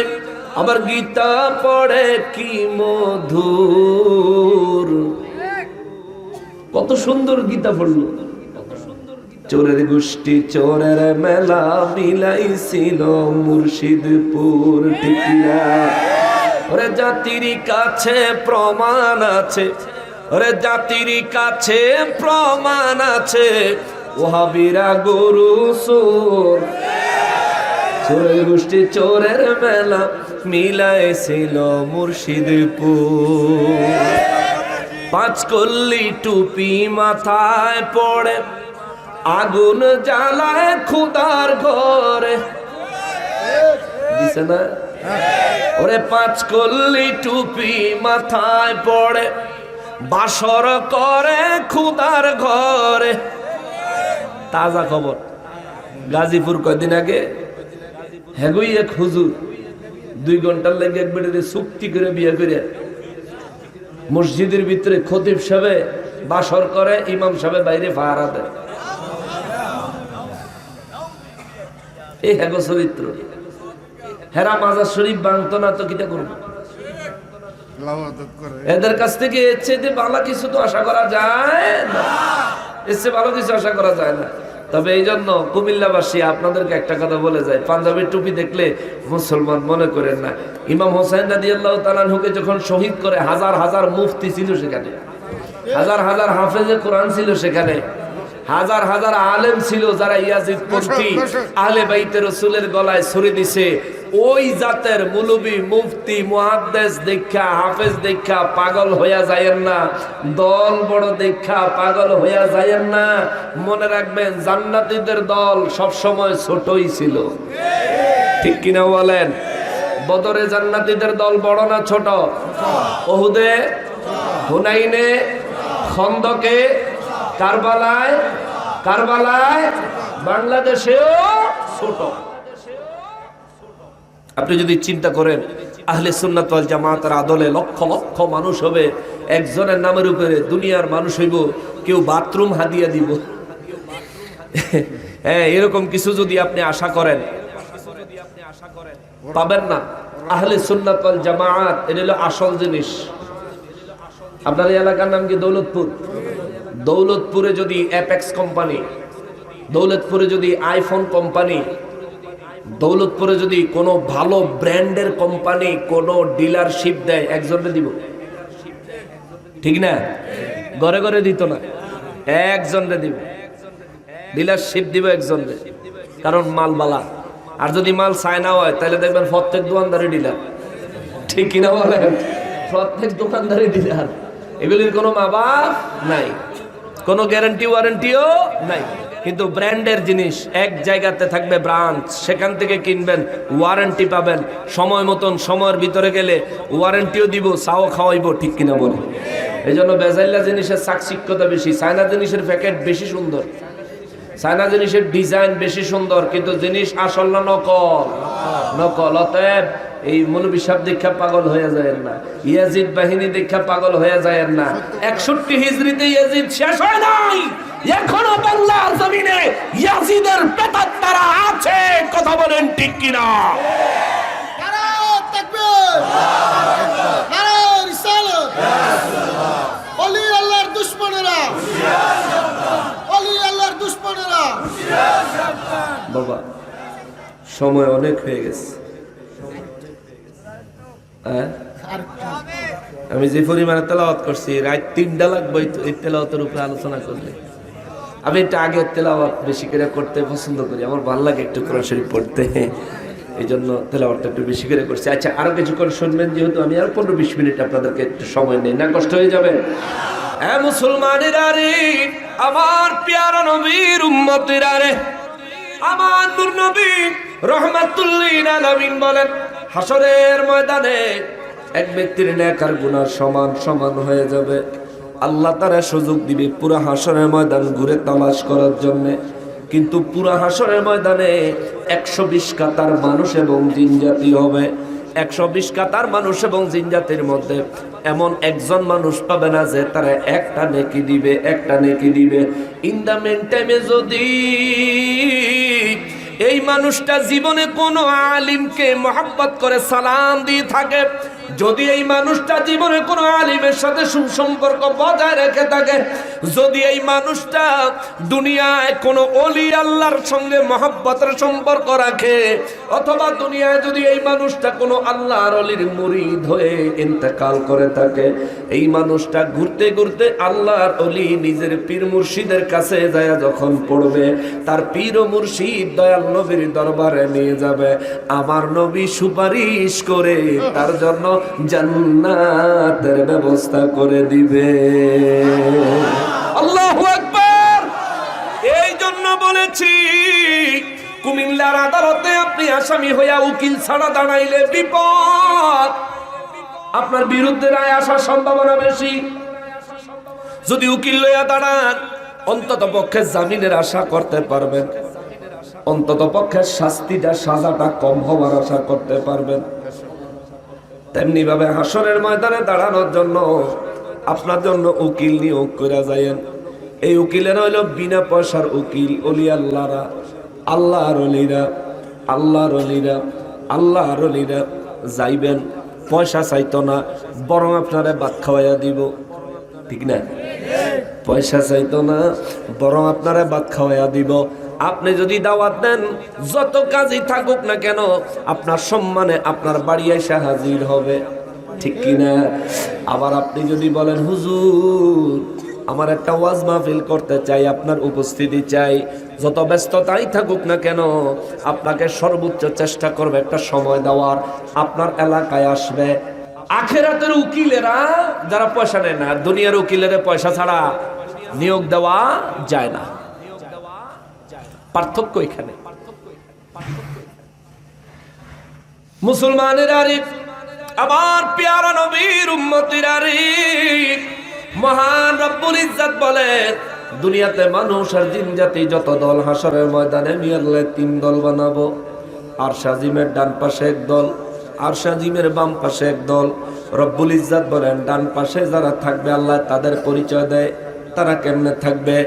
যেই হাসরের ময়দানে মানুষের বিপদের সীমা থাকবে না, ওই হাসরের ময়দানে আরশ আজিমের ডান পাশে আল্লাহ যাদেরকে জায়গা দিবেন, আল্লাহ কয় ওয়া আসহাবুল ইয়ামিন মা আসহাবুল ইয়ামিন, আমি রব্বুল ইজ্জত ঘোষণা দিচ্ছি, তারা বড় ভাগ্যবান হবে সেদিন, তারা বড় সৌভাগ্যবান। কেমন? ফি সিদরিম মাখউদ। আল্লাহ কয় আমি তাদেরকে কাঁটাবিহীন কুল গাছের নিচে দাঁড় করাবো। ফল আছে কাঁটা নাই, ফল আছে কাঁটা নাই, ফল আছে কাঁটা নাই। এই আয়াতগুলোর আগে আমার আল্লাহ আরো বলেছেন, আমি তাদেরকে সিংহাসন দিব। এই সিংহাসন, এই তো সোফা, সোফার মধ্যে ডিজাইন করছে কাঠ দিয়া। আমার রব্বুল ইজ্জত বলেন, আরশ আজিমের ডান পাশে যারা থাকবে আমি রব্বুল আলামিন তাদেরকে সিংহাসন দিব। তবে সিংহাসনটা দুনিয়ার সিংহাসন হইল কাঠে খোদাই করা। আল্লাহ কয় আমি রবের দেওয়া সিংহাসনটা হবে স্বর্ণের খোদাই করা। জোরে কোন সুবহানাল্লাহ। দুনিয়ার চেয়ারে বসি শোয়ার কোনো সুযোগ নাই, কিন্তু রব্বুল ইজ্জাত বলেন ওইটা এমন একটা চেয়ার হবে রে, এমন একটা সিংহাসন হবে, চাইলে হেলান দিবে, চাইলে কাত হবে, চাইলে লম্বা হবে।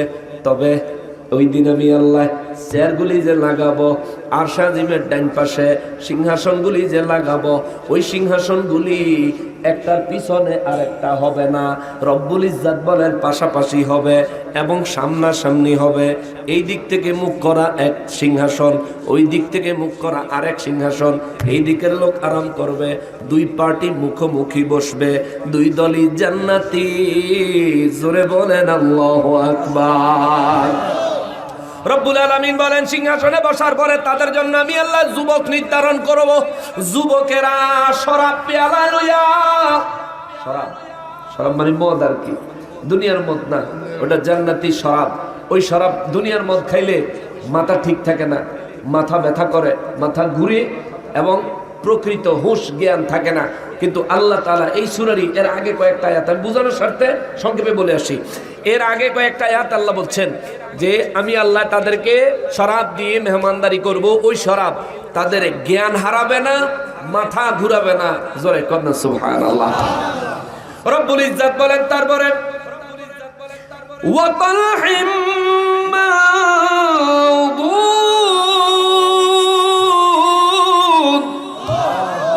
আল্লাহ কয় আমি রব্বুল ইজ্জাত তাদেরকে কলা গাছের নিচে দাঁড় করাবো। কলা গাছ, কলা খায় না কেনা? সবাই খায়, 12 মাস পাওয়া যায় জান্নাতি ফল। সুবহানাল্লাহ, জোরে খান। কলা হইলে এমন একটা ফল, গুগলে লেখা সার্চ দিয়েন কলা কেমন উপকারী, দেখবেন গুগল জবাব দিবে কলা হইল এমন একটা ফল যেটা খাওয়ার সাথে সাথে শরীরে এনার্জি দেয়। সুবহানাল্লাহ, জোরে কন্যা সুবহানাল্লাহ। কলার ভিতরে এই গুণ দিয়েছেন কে? আল্লাহ। কলার ভিতরে এই পাওয়ার দিয়েছেন কে? কলা আমার দেহে ঢুকাইলে আমার দেহে এনার্জি পায়। আমার শরীরের ওই এনার্জির উৎপত্তি কার হাতে? আর জোরে বলেন কার হাতে? রব্বুল ইজ্জাত বলেন সেই দিন আমি আল্লাহ ওয়া তালহিম মাউদুদ, আমি আল্লাহ কলা গাছের নিচে তাদেরকে দাঁড় করাবো। চাইলে কলা খাইতে পারবো, চাইলে বরই খাইতে পারবো। এরপরে রব্বুল ইজ্জাত বলেন ওয়া যিল্লিম মামদুদ। দুনিয়ার জমিনে কলা গাছের ছায়া হয় অল্প, দুনিয়ার জমিনে বরই গাছের বিস্তৃতি হয় অল্প। বরই গাছ কি কখনো অনেক বেশি মোটা দেখছেন? বরই গাছ কিন্তু বেশি মোটা হয় না। রব্বুল ইজ্জাত বলেন আমি রব্বুল আলামিন যে কুল গাছের নিচে তাদেরকে জায়গা দিব, যে কলা গাছের নিচে তাদেরকে জায়গা দিব, আমার মালিক বলেন ওই কুল গাছ ওই কলা গাছ হবে বিশাল বিস্তৃত এবং এগুলোর ছায়া থাকবে। তারা মুমিন মুসলমান জান্নাতীদেরকে ছায়া দিবে। জোরে কন্যা সুবহানাল্লাহ। রব্বুল ইজ্জাত আরো বলেন ওয়ামা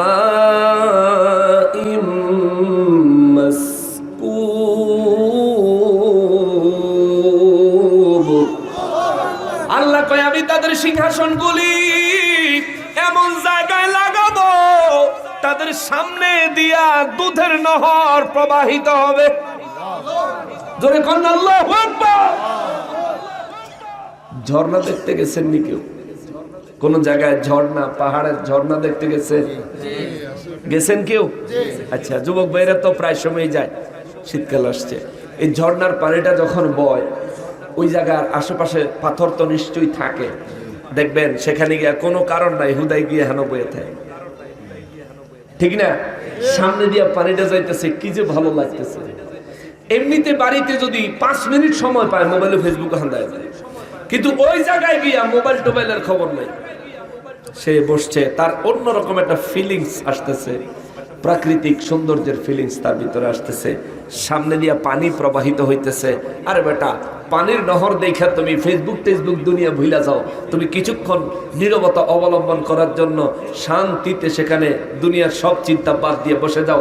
আল্লাহ রব্বুল ইজ্জাত যেদিন মানুষের সামনে দিয়ে দুধের নহর প্রবাহিত করাবেন, স্বর্ণ খচিত চেয়ারে মানুষকে আসন দিবেন, জান্নাতি যুবকরা যারা চির যুবক তারা তোমার সামনে ফল নিয়া, বিভিন্ন রকমের ফল নিয়া এবং শরাব নিয়ে এবং শরবত নিয়ে তোমার জন্য চতুর্দিকে ঘোরাঘুরি করবে। হুর গেলমানেরা তোমার চতুর্দিকে ঘোরাঘুরি করবে। ওই দিনের জন্য নিজেকে তৈরি করো, ওই দিনের জন্য নিজেকে তৈরি করো, নইলে বিপদের সীমা থাকবে। ওই দিনের জন্য তৈরি করা। আল্লাহ কোরআন শরীফে 1450 বছর আগে বলে দিচ্ছেন। তুমি মিয়া কান দাও না, তুমি মিয়া চিন্তা করো না, তুমি নিজে ভাবো না। আল্লাহ তোমার চিন্তা নিয়ে পর্যন্ত কথা বলেছে, ওয়াল তানজুর নাফসুম মা কদ্দামাত লিগাদ। আল্লাহ তোমার চিন্তা নিয়ে পর্যন্ত কথা বলেছে, তোমার চিন্তা করা উচিত। আল্লাহু আকবার। কে বলতেছেন? জোরে কোন কে বলতেছেন? আল্লাহ তো ইচ্ছা করলে একটা হুমকি দিয়ে দিতে পারত। বহু হুমকি কোরআন শরীফে আল্লাহ দিয়েছেন, হুমকি দিয়ে দিতে পারতো, চিন্তা না করবি তাহলে তোর খবর আছে, বলতে পারতো না? কেউ বাধা দেওয়ার আছে? আল্লাহ যদি এই কথা এভাবে বলেন, কেউ বাধা দেওয়ার আছে? নাই, কিন্তু বলেন নাই। আল্লাহকে আমি তোরা সতর্ক করলাম, সুযোগ দিছি দুনিয়ার, যা ঘুড়ির সুতা ছাইরা দেয় নাই, নাড়াই ধরে রাখছি, সুতা লুজ দিছি, যাও কদ্দু যাই, তারা সময় টান দিব। মুসলমানের আরে, আমার পেয়ারা নবীর উম্মতের আরে, মহান রব্বুল আলামিন বলেন, প্রবাহিত দুধের ঝর্ণার পাশে, দুধের প্রবাহিত নদীর পাশে আমি আল্লাহ আসন দিব।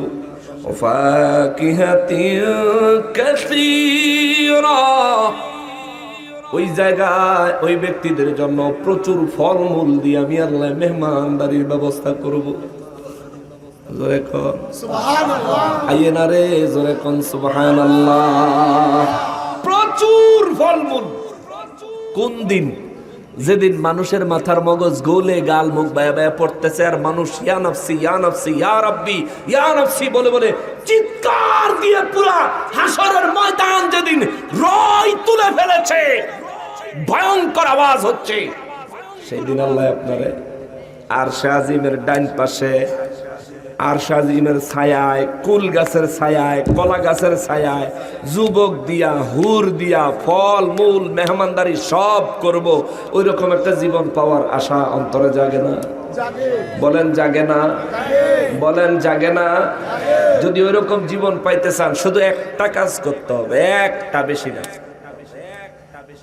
গুনাহ করা যাবে না, এই একটা কাজ। গুনাহ করবেন না। কবেন হুজুর ইবাদত করতে বলবেন না? না, বলবো না আপনাকে আমি। আপনি যখন গুনাহ ছেড়ে দিবেন, তখন আপনাকে এই গুনাহ ছাড়ার চরিত্রটাই আপনাকে বলবে ইবাদতে দাখিল হও। ঠিক কিনা বলেন? ফাদখুলি ফি ইবাদি। আপনার এই গুনাহ ছাড়ার চরিত্রটাই বলবে ফাদখুলি ফি ইবাদি, এই তুমি ইবাদতে প্রবেশ করো, ইবাদতে প্রবেশ করো।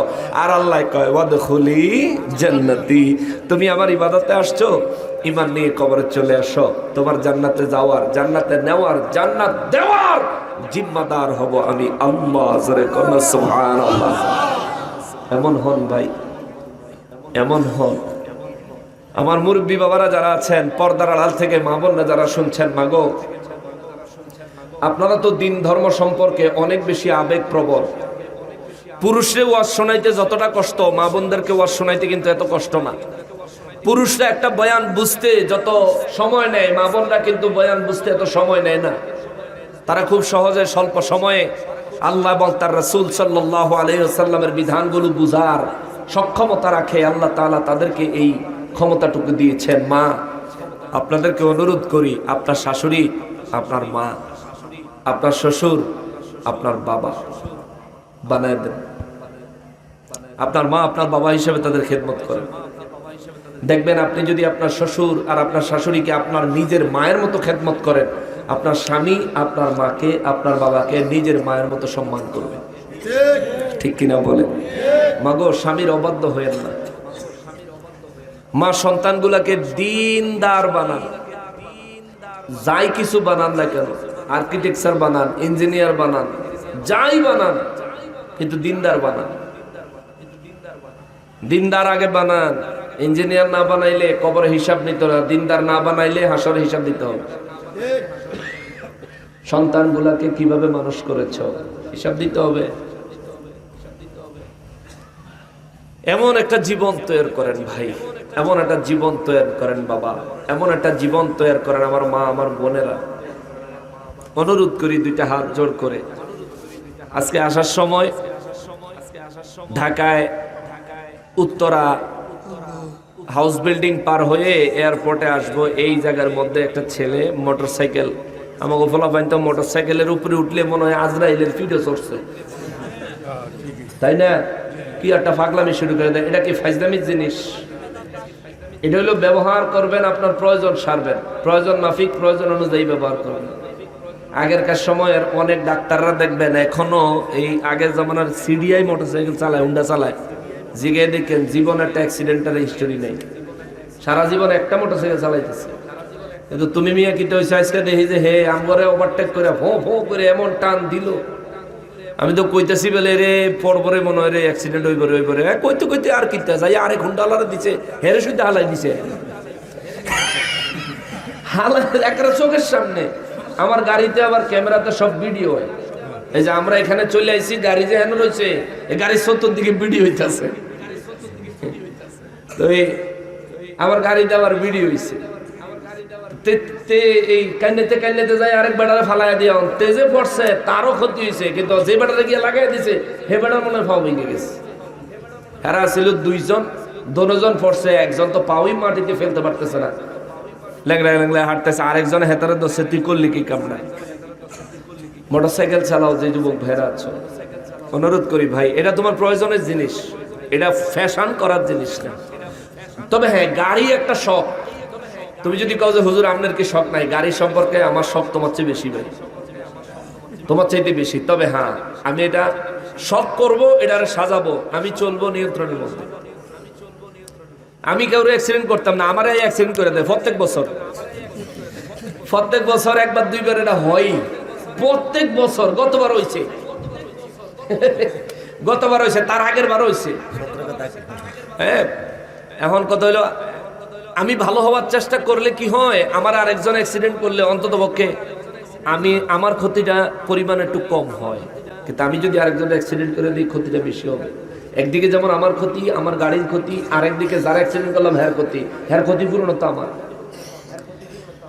এটা হচ্ছে দুনিয়ার দিক।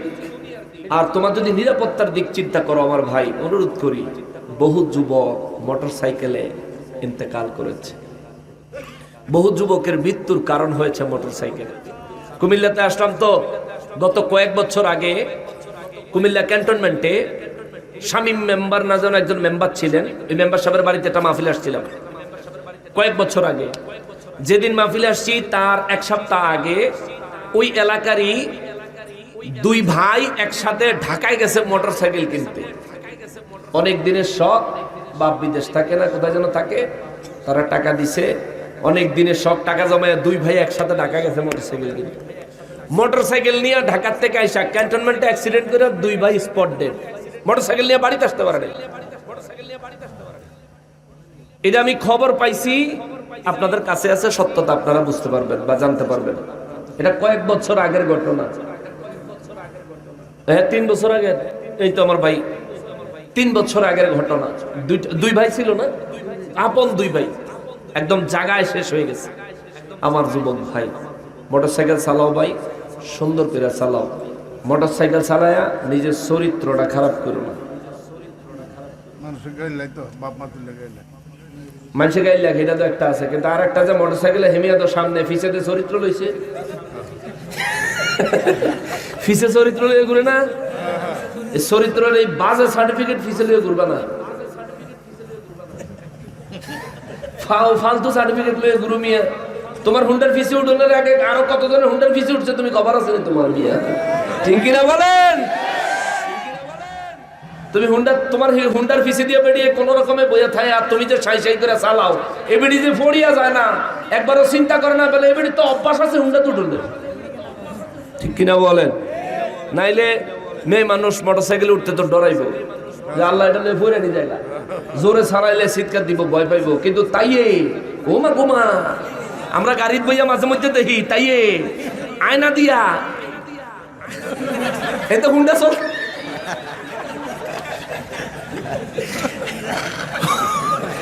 হুন্ডা চলতে আছে, হে বাদাইমা তো চালাইতেই আছে, হুন্ডা হাতের বাহে কিনে দিছে, তেল হাতে ভরে লিছে, হে বাদাইমা তো চালাইতেই আছে, তাইয়ে ফিসে বইয়া গোমা গোমা বেলুটি ব্যাগের থেকে বাইর করছে আয়নাটা, আয়নাটা বাইর করিয়া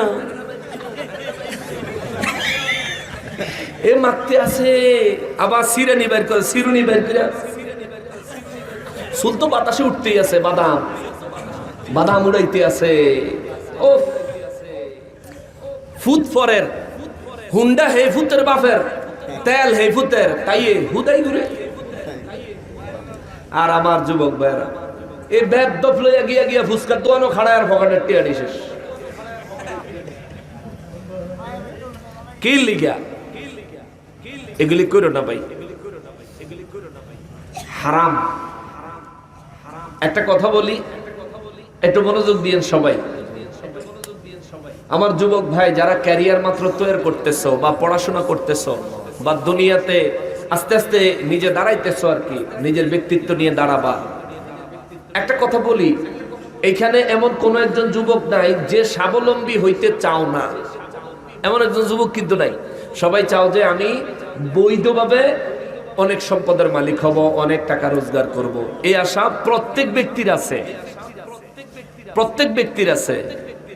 কিন্তু একটা জিনিস, এই বৈধ রোজগারের পথ আর হলো জিনার পথ, এটা দুই রাস্তা।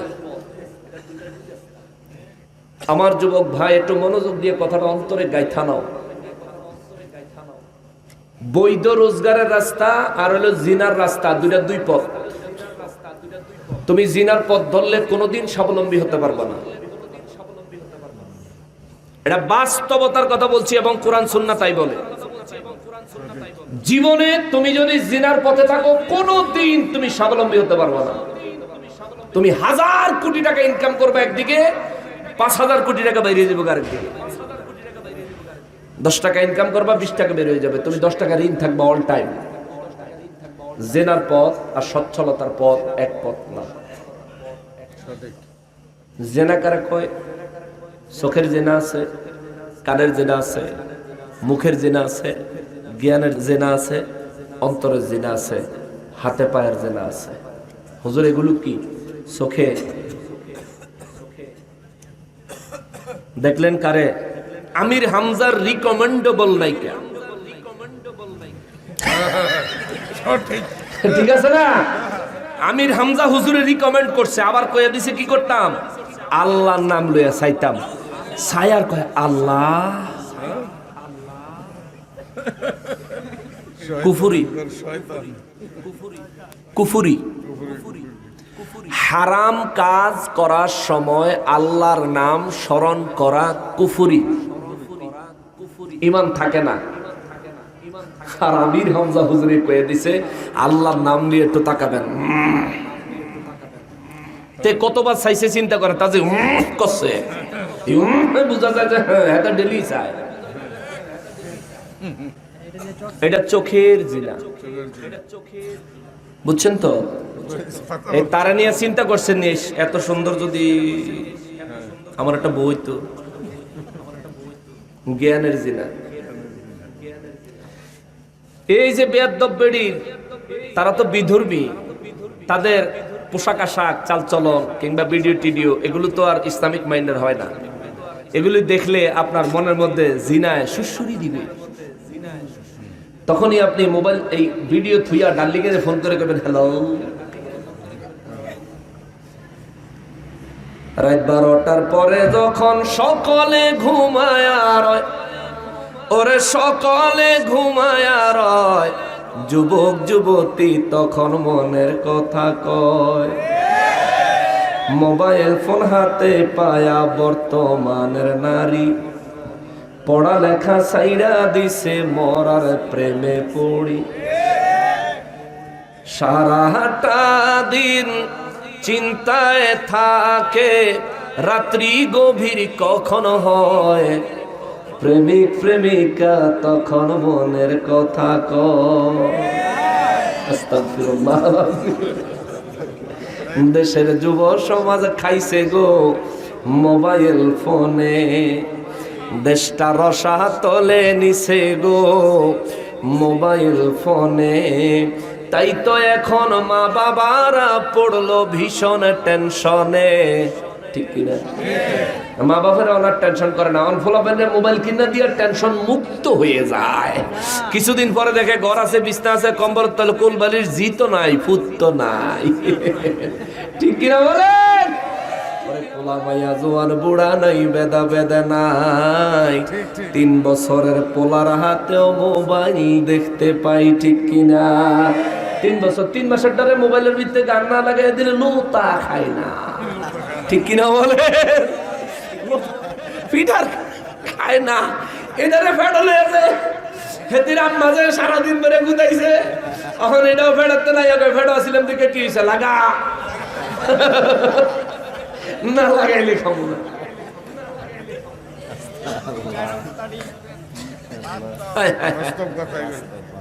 এগুলি বাস্তবতা, শুনলে তো খারাপ লাগবে। আইলো দেশে Citycell, Banglalink Aktel, Grameenphone আর টেলিটক, বিজয় র্যাংস্টেল, নিত্য নতুন আইসে ওয়ারিদ, 7 সমুদ্র পার হয়ে। একজনের কাছে 13টা সিম, 15টা করে সরকার পারমিশন দিছে। আমাদের দেশের সরকার বড় উদার, 100 টাকা মোবাইলে ভরবেন, 57 টাকা সরকারের বর, 57 টাকা সরকারের, আর যে 43টা আর কয়টা, যে কয়টা ভাবি এই কয়টা আরেকজনের বেডি, ঠিক না? তোর কি তারে বাদেন না? শাসনের ভাষায় বললাম, মনে কষ্ট নিও না আমার যুবক ভাই, একটু শাসন করার জন্য বললাম, একটু শাসনের অধিকার তো রাখি নাকি, একটু অধিকার নিয়ে বললাম। তোমার কি ভাই, মোবাইলটা আব্বা কিনা দিছে, খালি চার্জ গুতাইলি, চার্জ দিলি আর মোবাইলের টাকা বললি, ট্যাক্সে লয়ে গেল সরকারে, আর কিছু লয়ে গেল আরেক বেডিয়ে, তুই কি করলি? করলি কি তুই? যদিও হাসতে হাসতে কথাটা বলি, কিন্তু এইবার বাস্তব সিরিয়াস কথাটা বলি। তোমার জীবন থেকে, তোমার হায়াত থেকে কিছু সময় তুমি খরচ করে দিছো। আজরাইলের কাছে যদি এরকম 1000 পৃথিবীও আজরাইলের কদমে নিক্ষেপ করো আর বলো, ওই যে সময়টা আমার প্রেমিকার সাথে 5 মিনিট কাটাইছিলাম, 5 মিনিট অনলি, 5 মিনিট সময় আমার দাও, আমি 5টা মিনিট অন্তত আল্লাহর কাছে তওবা করে লই, কোনো সময় দিবে না, দিবে না। এটা বিশ্বাস করেন তো ভাই? সময় নষ্ট করেন না। হাদিসে মোবারকের মধ্যে নূর নবী রাহমাতুল লিল আলামিন বলেন, বুখারী শরীফের সহিহ সনদের হাদিস, দুনিয়ার মধ্যে যে যুবক যৌবন বয়স আল্লাহর ইবাদতে কাটায়, নবী বলেন ওই যুবকের আল্লাহ আরশে আজিমের ছায়ায় ডান পাশে জায়গা দিবে। সুবহানাল্লাহ। দুনিয়ার মধ্যে যে যুবক কারো সাথে বন্ধুত্ব করে আল্লাহর সন্তুষ্টির জন্য, কারো সঙ্গে দুশ্মনী করে আল্লাহর সন্তুষ্টির জন্য, আমার নবী বলেন ওই যুবকেরও আমার আল্লাহ আরশে আজিমের ডান পাশে আরশের ছায়ায় জায়গা দিবে। 3 নম্বরে নবী বলেন, যে যুবককে কোন সম্ভ্রান্ত পরিবারের মেয়ে, সুন্দরী নারী, যে যুবককে জিনার প্রস্তাব দেয়, এই যুবক যদি ওই নারীর জিনার প্রস্তাবটা প্রত্যাখ্যান করে, 1 লাইন কথা বলে, ইন্নী আখাফুল্লাহ, আমি আল্লাহকে ভয় করি, তোমার সাথে জিনা করলে হয়তো 5 স্টার হোটেলে গিয়ে করতে পারবো, দুনিয়ার মানুষ দেখবে না, কিন্তু সব সময় যিনি দেখেন তিনি কে? এই আল্লাহকে আমি ভয় করি, এই কথা বলে যে ব্যক্তি সুন্দরী সম্ভ্রান্ত পরিবারের নারীর জিনার প্রস্তাবকে প্রত্যাখ্যান করতে পারবে, নবী বলেন এই যুবককেও আমার আল্লাহ আরশে আজিমের ডান পাশে আরশের ছায়ায় জায়গা দিবে। জোরে বলেন সুবহানাল্লাহ। 3টা চান্স তোমারে দেখাই দিলাম। তিনটা চান্স, আরেকটা আছে, চারটা পথ। যেই যুবক ফজরের নামাজ আদায় করার পরে জোহরের নামাজ আদায় করবে এই নিয়ত করে মসজিদ থেকে বের হয়, যেখানেই থাকবে জামাতে নামাজ আদায় করবে এই নিয়ত যে যুবক অন্তরে নিয়ে মসজিদ থেকে বের হয়, নবী বলেন এই যুবকের আমার আল্লাহ আরশ আজিমের ডান পাশে ছায়ার মধ্যে জায়গা দিবে। সুবহানাল্লাহ। ও যুবক, যৌবনকালে ইবাদত করিও, আরশ আজিমের ডান পাশে ছায়ার মধ্যে জায়গা পাইবা, তবে মর্যাদা হবে। আমারে বসাইছেন এখানে, কেউ যদি ইচ্ছা করে বসতে পারবেন ফ্লোরে, কেউ যদি ইচ্ছা করেন বসতে পারবেন সামনে, কেউ যদি ইচ্ছা করেন বসতে পারবেন প্যান্ডেলের বাইরে, কেউ যদি ইচ্ছা করেন দাঁড়ায় থাকতে পারবেন প্যান্ডেলের বাইরে। এখানে যার যার অবস্থান অনুযায়ী মর্যাদা। আমার নবী বলেন যে যুবক সারা জীবন আল্লাহর ইবাদত করবে, আমার আল্লাহ ওই যুবকে আরশ আজিমের ডান পাশে জায়গা দিবে। সেই জায়গাটা যদি হয় চতুর্থতম, সেই জায়গাটা যদি হয় 4 নাম্বার। নবী বলেন এই যুবক যদি নামাজে ফজরের নামাজের পর জোহরের নামাজের জন্য অন্তরটা মসজিদে রেখে দেহটা লইয়া বের হয়ে যায়, জোহরের নামাজের পরে অন্তরটা আসরের নামাজের জন্য মসজিদে রেখে দেহটা নিয়ে বের হয়ে যায়, মাগরিব এশার নামাজের জন্য যদি ঠিক একই কাজ করে, আমার নবী বলেন এই উম্মতেরও আল্লাহর আজিমের ডান পাশে জায়গা দিবে, মর্যাদা হবে তৃতীয়। সুবহানাল্লাহ। নবী রাহমাতুল্লিল আলামিন বলেন যে যুবক কারো সাথে বন্ধুত্ব করে আল্লাহর সন্তুষ্টির জন্য, কারো সঙ্গে দুশ্মনী করে আল্লাহর সন্তুষ্টির জন্য, এই যুবকেরও আমার আল্লাহ আরশ আজিমের ডান পাশে জায়গা দিবে। তিনটা গুণ যার ভিতরে পাওয়া যাবে তার মর্যাদা হবে দ্বিতীয় নম্বর। আমার নবী বলেন 1 নম্বরে ওই যুবকের মর্যাদা আমার আল্লাহ দিবেন যে যুবক সুন্দরী সম্ভ্রান্ত পরিবারের নারীর জিনার আহ্বানকে আল্লাহর ভয়ে প্রত্যাখ্যান করে, এই যুবকের আমার আল্লাহ দিবেন একেবারে ফার্স্ট ক্লাস মর্যাদা। চিৎকার দিয়া বলেন সুবহানাল্লাহ। আমার যুবক ভাইয়েরা রে, 2টা হাত জোড় করে রে ভাই, তোমার বাবা যেদিন এই দুনিয়ায় জন্মগ্রহণ করেছিল, তোমার বাবার জন্মদিনে বয়স ছিল, দুনিয়ার হায়াতের বয়স একদিন। তোমার দাদা যেদিন এই জমিনে জন্মগ্রহণ করেছিল, ভূমিষ্ঠ হয়েছিল, তোমার দাদারও এই দুনিয়ার হায়াতের বয়স ছিল একদিন। তুমি যেদিন দুনিয়ায় তোমার মায়ের গর্ভ থেকে জন্মগ্রহণ করেছ, সেদিন তোমারও হায়াতের বয়স হলো একদিন। কিন্তু তুমি দেখো তোমার দাদা যেদিন মারা গেছে, তোমার দাদার বাবা যেদিন মারা গেছে, তোমার দাদার বাবার বয়স আর তোমার দাদার বয়স মিলাইয়া দেখো। তোমার বাবা যদি মারা যায় থাকে, তোমার দাদার বয়স আর তোমার বাবার বয়স মিলাইয়া দেখো। জন্মদিনের দিন তোমার বাবার বয়স একদিন, তোমার দাদার বয়স একদিন, কিন্তু মৃত্যুর দিনে তোমার দাদার বয়সের সমান তোমার বাবার বয়স না। তোমার মৃত্যুর দিনে তোমার বাবার সমান বয়স তোমার হবে কোনো গ্যারান্টি নাই। তার চাইতে বেশিও হতে পারে, কমও হতে পারে, আবার একেবারেও কম হতে পারে। কথা বলেন ঠিক কিনা? 30 বছর বয়স তোমার ভাবছো মনে মনে, 60 বছরের বাবা থাকতে তুমি মরবা কেনে? নাই গ্যারান্টি সামনে তুমি বাঁচবে 1 second. Oh my dear friend, ওই বুঝি তোরাইলো ও আরেন, ঠিক কিনা? আল্লাহ কয় মউত মানুষের ঘাড়ের সাহা রগের চাইতে আরো কাছে। আল্লাহু আকবার। মউত মানুষের ঘাড়ের সাহা রগের চাইতেও আরো কাছে। আর আমরা আশা করি বাঁচবো, অনেক অনেক বাঁচবো। ফায়দা নাই, কোনো ফায়দা নাই, কোনো ফায়দা নাই রে ভাই। ওরে দুনিয়া দুনিয়া বলে করো কিসের ভাবনা, দুনিয়া দুনিয়া বলে করো কিসের ভাবনা। দুনিয়া তো দূরের কথা, আমিও আমার না। দুনিয়া তো দূরের কথা, আমিও আমার না। ঠিক কিনা বলেন? আমি কি আমার? এই দেহ কে বানাইছে? দেহের ভিতরে রুহু কে দিছে? বাঁচায় রাখছে কে? হায়াতে রাখছেন কে? রিজিক দেয় কে? মৌত দিবেন কে? দুনিয়া কার? আলো কার? বাতাস কার? আমি কি? দুনিয়া তো দূরের কথা, আমিও আমার না। দুনিয়া তো দূরের কথা, তুমিও তোমার না। ওরে আজকে তোমার তো না, কালেলে আখিরি ঘুম,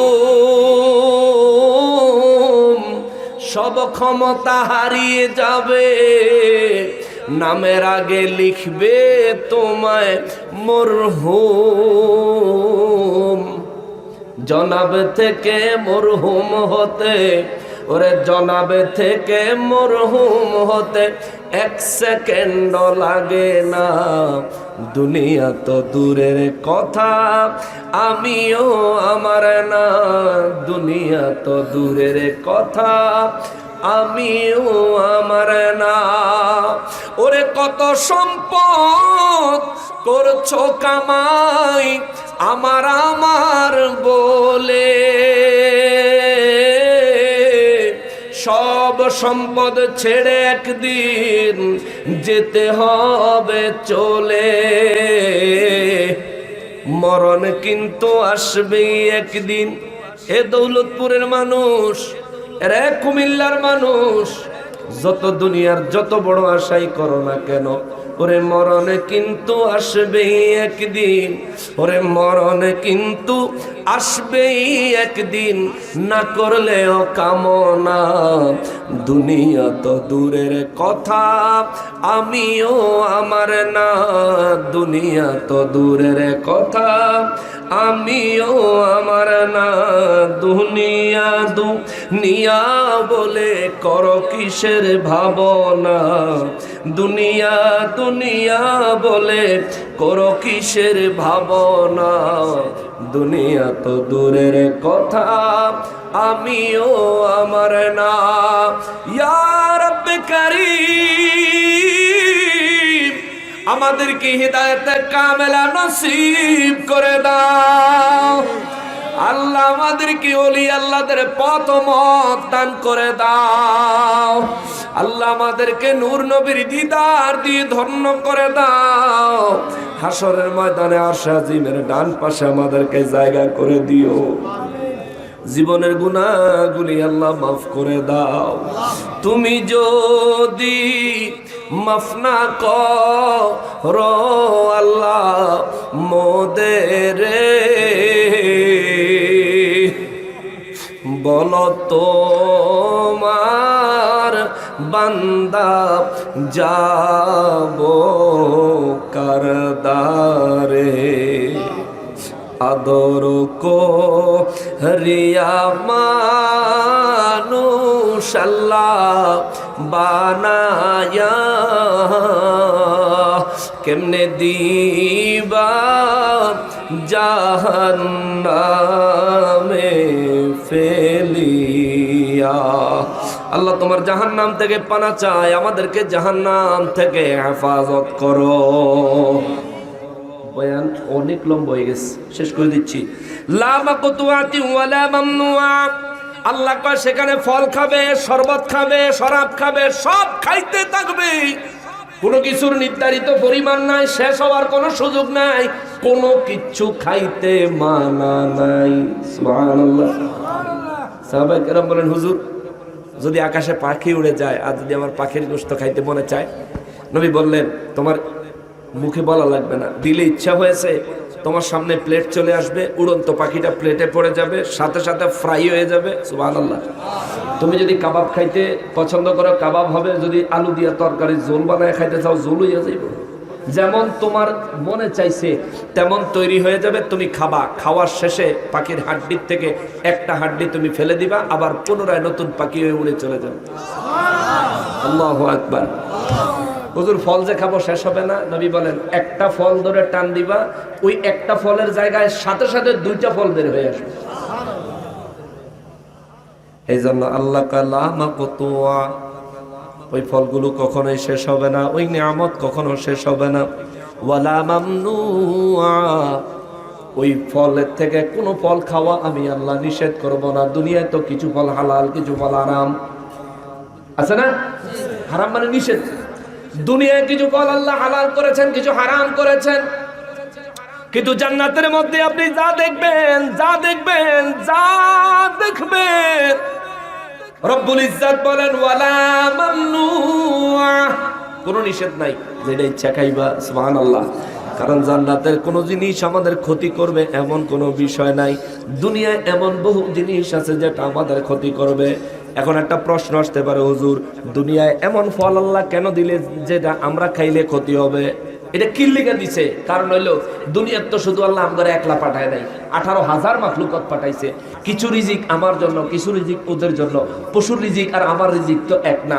যে রিজিক পশু খাইতে পারবে, এই রিজিকের মধ্যে অনেক রিজিক আছে যেগুলো আমার দেহের জন্য ক্ষতিকর, এর লিগে আল্লাহ নিষেধ করছে। এটা আমার উপকারের লিগে। মিয়া ডায়াবেটিসের রুগিয়ে ডায়াবেটিক্সের ডাক্তার দেখাইয়া বাইতাইয়া ডাক্তারের বকে, কারণ ডাক্তার কইছে দুপুরে 1 কাপ ভাত। কে ডাক্তারে এই কথা যে কইয়া দিছে, বেড়ার ফুতে যেন ডাক্তারতে হইলে তখন তো গড়াইয়া বাহে খাইতে বইলে ফুতে সামনে বইয়া থাকে 1 কাপ ভাত। কই রেডি কি করে দেছে? তো দাঁতের হেরাতে আটকাই থাকবো না, ডাক্তারও যা কইছে তা 1 কাপ ভাত। তোর এই যে ডাক্তারে কইছে 1 কাপ ভাত খাইতো, কি লিগা? তার নিজের উপকারের লেগেই তো। আল্লাহ করে যে খাবার হারাম করছেন এটা আমাদের উপকারের জন্য, কিন্তু আমরা মজা লাগে না। ইয়াব্বা ট্যাবলেট আল্লাহ আমাদেরকে হারাম করছে, এটা আমাদের ক্ষতি।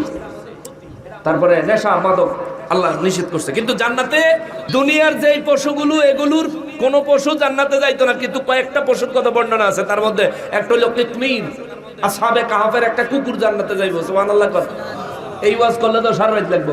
কুত্তা কি লিগা জান্নাতে যাইবো? কোরআনে কুকুরের কথা আল্লাহ বলেছেন, কুকুর জান্নাতে যাবে কেন? 7 জন আল্লাহর প্রিয় বান্দার সাথে থাকার কারণে। সুবহানাল্লাহ কয় না? আরো জোরে কর না বাবা, দিল কলব কি পড়ে গেছে? জোরে বলেন না সুবহানাল্লাহ। 7 জন আল্লাহর নেককার বান্দার সাথে একটা কুকুর থাকার কারণে কুকুর জান্নাতে যাবে। এখান থেকে কি মেসেজ দিবেন? এখান থেকে মেসেজ হইলে, আরে আল্লাহর প্রিয় বান্দা ওলিদের সাথে লাইগা থাকলেই জান্নাত। মানুষ হন লাগে না, কুত্তা হইলেও জান্নাত পায়। আমি তো মানুষ, আখিরি নবীর উম্মত, ইনশাআল্লাহুল আজিজ আল্লাহ আমাকেও কবুল করবেন। কথা বলেন ঠিক কিনা? এই আশায় ওলি আল্লাহদের মহব্বত ভালোবাসা অন্তর থেকে প্রদর্শন করি। আপনিও করবেন। যত বড় হুজুর হোক, হুজুর পরে, ওলি আল্লাহ আগে। কারণ ওলি আল্লাহরা কার বন্ধু? আল্লাহর বন্ধু। হেরার লগে আল্লাহর সম্পর্ক ভালো। উফ ওয়াফুরুশিম মারফুআহ। এরপরে আল্লাহ কয় এরা যে জায়গায় বিশ্রাম করবে, রেস্ট করবে, ওই জায়গাটা অনেক মর্যাদা সম্পন্ন হবে। 72টা হুর, 72 জন হুর দিব। আপনার বয়স আর হেরার বয়স প্রায় সেম সেম। হুর আল্লাহ কেমনে বানাইছে পরের আয়াতে আবার আল্লাহ এই বর্ণনা দিব। যাইতাম না আয় হায়। আচ্ছা আচ্ছা সংক্ষেপ করে দেই। আল্লাহ রাব্বুল আলামিন বলেন, এত ওয়াজ কেমনে করি? 3 ঘন্টা হয়ে যাইতেছে। আল্লাহ রাব্বুল আলামিন বলেন, আচ্ছা সংক্ষেপে বলছি। এই আপনারা যদি সূরা ওয়াকিয়া এই আয়াতে কারিমাগুলোর তাফসীর, আপনার মোবাইলে তো অনেক অ্যাপসই আছে, মোবাইলের এই কিছু তাফসীরের অ্যাপস রাখবেন। মাঝে মধ্যে সময় পেলে 5-10 মিনিট পড়েন। যদি মনোযোগ দিয়ে পড়তে পারেন, দেখবেন এইটা হইলো জাদু। সিনেমার মধ্যে আপনার কিসের দিন শেষ হয়ে যায়? সিনেমা কি, দুনিয়াদারি কি? আল্লাহর কোরআনে যখন আপনি ঢুকে যাবেন, খাওয়া দাওয়া নাওয়া ঘুম নিদ্রা সব দেখবেন কিছুর খবর নাই, চলতেছে। 1 লাইন পড়লে আরেক লাইন পড়তে ইচ্ছে করবে, 1 পৃষ্ঠা পড়লে আরেক পৃষ্ঠা পড়তে ইচ্ছে করবে। কারণ কথাগুলো কার? জোরে বলেন কার? আর এই কথাগুলোর ব্যাখ্যা করেছেন আল্লাহর প্রিয় হাবিব রহমাতুল্লিল আলামিন। জোরে কন্যা সুবহানাল্লাহ। কিসের সাথে কি তুলনা দেন? মজাই লাগবে। আল্লাহ কয় আমি হুরদেরকে বানাইছি এমন ভাবে, অতি যত্ন করে। সুবহানাল্লাহ। কত যত্ন করে? আল্লাহ কয় মুক্তার মতো। সুবহানাল্লাহ। দুনিয়ার কত জিনিস আছে, ডায়মন্ড পাথর আছে, ব্ল্যাক ডায়মন্ড আছে, কিন্তু এগুলোর উদাহরণ দেয় নাই। আল্লাহ মুক্তার উদাহরণ দিয়েছেন। কেন? মুক্তা জন্মায় ঝিনুকের গর্ভে। এই ঝিনুকের ভিতরে মুক্তাটা যে জায়গায় জন্মায়, ওই জায়গায় কোনো বালু নাই, কোনো নোংরা নাই, বাতাস নাই, সূর্যের আলো পড়ে নাই। মুক্তাটা ওই জায়গায় জন্ম হয়। ওইখান থেকে ঠিক বরাবর যে মুক্তা সংগ্রহ করে তার হাতে, যে সংগ্রহ করলো সেই মালিক। রব্বুল ইজ্জত বলেন আমি হুরগুলারে এরকম যত্ন করে বানাইছি, এমন ভাবে রাখছি, এমন ভাবে রাখছি, এমন ভাবে রাখছি, এ বান্দা তোর বয়স যা হবে তোর হুরের বয়স আমি সেম সেম বয়স দিব। সুবহানাল্লাহ, যারা কন্যা সুবহানাল্লাহ। এখনকার জমানাত আমরা তো বিয়ে করলে মেয়েদের বয়স একটু কম দেখে বিয়ে করার লাগে, তাই না? কিন্তু জান্নাতের মধ্যে আপনার এই হুরের বয়স আপনার বয়স সেম সেম হবে, এবং কোনো বুড়া মানুষ আল্লাহ জান্নাত নিত না। ধন্যবাদ।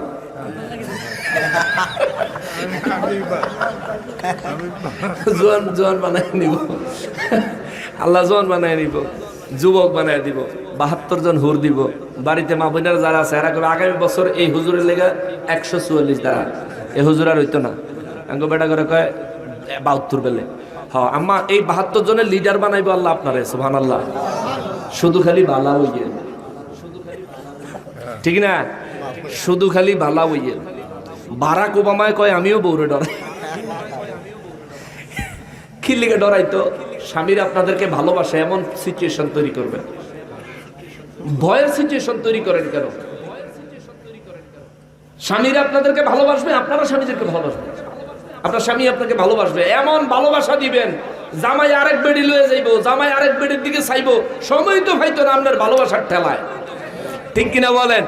কিন্তু আপনার তো ভালোবাসেন না। আপনি জামাই আইলে আপনি গল্প করেন ফাঁসের ঘরের বাইয়ে বাবিরে যেই কাপড়টা দিছে এবার রোজা,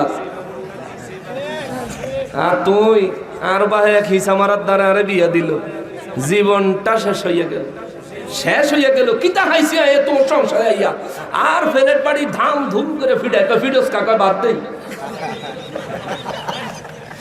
বাদ বলে দেয়, মানে ফিডার ঠালাই বেড়ার ভিতরে ভূমিকম্প উঠেলেছে, খিদা শেষ। চিন্তা করে না খাইয়া উঠতে গেল, আবার আমার শ্রদ্ধা, হ্যাঁ আমার লগে রাগ করে উঠতে যাও পরের বেলা রান্তই না। তো খিদা থাকুক বা না থাকুক দুগা খাইয়া কোন রকম যায়। আম্মা 72 জন হুরের লিডার আল্লাহ আপনারে বানাইবো। এই জন্য নবী বলেন কোন মহিলা মারা গেলে তার স্বামী যদি বলে আমি আমার স্ত্রীর উপর সন্তুষ্ট, এই মহিলাটা কবরে নাজাত পাওয়ার সম্ভাবনা 90%। সুবহানাল্লাহ। কোন স্বামী মারা গেলে কোন স্ত্রী যদি বলে আমার স্বামী আমার উপর কখনো বেইনসাফি করে নাই, ইনসাফ নষ্ট করে নাই, সবসময় তিনি আমার হক সঠিকভাবে আদায় করছে, অন্তর থেকে যদি এই বিষয়ে সে স্যাটিসফাই থাকে, সন্তুষ্ট থাকে, নবী বলেন এই স্বামীটাও নাজাত পাওয়ার সম্ভাবনা 80%। সুবহানাল্লাহ। বিবিটা 90%, স্বামীটা 80%। কেন? কারণ বিবির সবকিছু স্বামীকে ঘিরে, কিন্তু স্বামীর সারা দুনিয়া ঘিরে, স্ত্রী, সন্তান, পরিবার পরিজন, মা বাবা, আত্মীয় স্বজন, সারা দুনিয়া কাজ কর্ম, বন্ধু বান্ধব সব দেখতে হয়। তো আল্লাহ বলেন আমি তাদেরকে মুক্তার মতো লালন করি, তাদের চোখগুলো ওয়াহুরুন আইন। এই সূরা এই ওয়াকিয়ার মধ্যে আল্লাহ বলছেন ওয়াহুরুন আইন, তাদের চোখগুলো বড় বড়। সুবহানাল্লাহ। মেয়েদের চোখ যদি একটু বড় হয় তুলনামূলক, তাইলে দেখবেন ওদের প্রতি আকর্ষণ বেশি থাকে, ওদেরকে দেখতে অনেক সুন্দর হয়, অনেক সুন্দর হয়। বিয়ের সময়ও মেয়ে যখন দেখে তখন দেখবেন মুরব্বীরা যারা মেয়ে খুঁজে বিয়ের জন্য, তখন চিন্তা করে যে আমার ছেলের বোর চোখটি একটু বড় বড় হবে, কাজল না দিয়েই চোখে দেখতে সুন্দর লাগবে। অর্থাৎ ওনারা মুরব্বীরা অনেক কিছু চিন্তা করে, কারণ ওনাদের তো অনেক এক্সপিরিয়েন্স। তুমি আর আমি এক্সপিরিয়েন্স নাই, খালি হুন্ডার ভিতরে ঘুরো। মুরব্বীর অনেক এক্সপিরিয়েন্স। তো আল্লাহ তাআলা কোরআন শরীফে বলছেন ডাগর চক্ষু বিশিষ্ট হুর আমি আল্লাহ বানায় এদেরকে একদম যত্ন করে রাখছি, এদেরকে জীবনে কেউ দেখে নাই। সুবহানাল্লাহ। কখনোই কেউ দেখে নাই, কোন ফেরেশতারাও এদেরকে দেখে নাই। সুবহানাল্লাহ। আল্লাহ এদেরকে এমন ভাবে হেফাজত করছেন, আড়াল করছেন। এরকম 72টা তোমারে আল্লাহ দিব।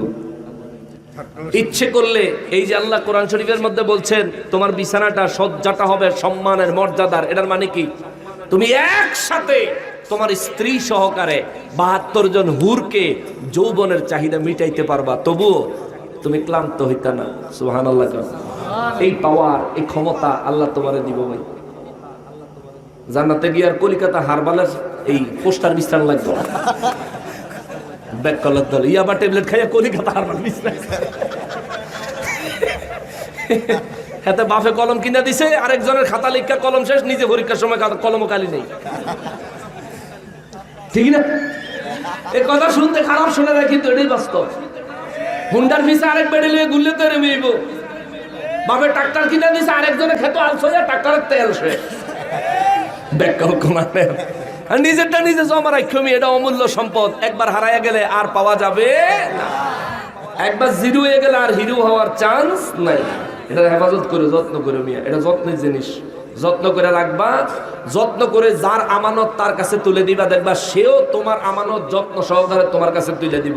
নাহলে তুমি আরেক বেডের হুন্ডার ফিসেলে গুরু প্রেম করছি বিয়ে হবে না, কোলাবারের ডায়লগ, প্রেম করছি বিয়ে হবে না, বিয়ের 3 মাস আগে ব্রেকআপ, ব্রেকআপ কইও আবার যায় যায় দেখা কর। নাম কইতাম না, আমার পরিচিত একটা জিজ্ঞাসিলাম কি রে ব্রেকআপ বলে 3 বছর আগে, কয় জি হুজুর। তো তোর দিয়ে ওখানে ছবি দেখি ফেসবুকও, ব্রেকআপ হয়েছে তাতে কি হয়েছে? সম্পর্ক কি থাকতে পারে না? চিন্তা করে হ্যাঁ, এই চুপ, ফলাফল মানুষ দিছে হাসা কথা, হ্যাঁ রে গোপন কথা সব বাইরে যেতেছে। আমার স্বাস্থ্য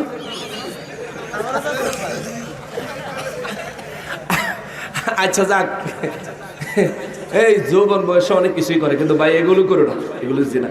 তুমি যদি অন্য পরনারীকে নিয়ে এই ধরনের কাজ করে বেড়াও, তোমার জন্য আল্লাহ যে মেয়েটা বাজেট করছে সেটাও দেখো কি আরেক বেড়া আল্লাহ ঘন্টা দিয়ে ঘুরতে আছে। 14 ফেব্রুয়ারি আইলে তুমি আরেক বেড়ে ব্রিজের তলে, তুমি দেখো কি হেভেডি ফ্যান্টাসি কিংডমে গিয়ে উপরে উঠছে, ঠিক কিনা বলেন ভাই?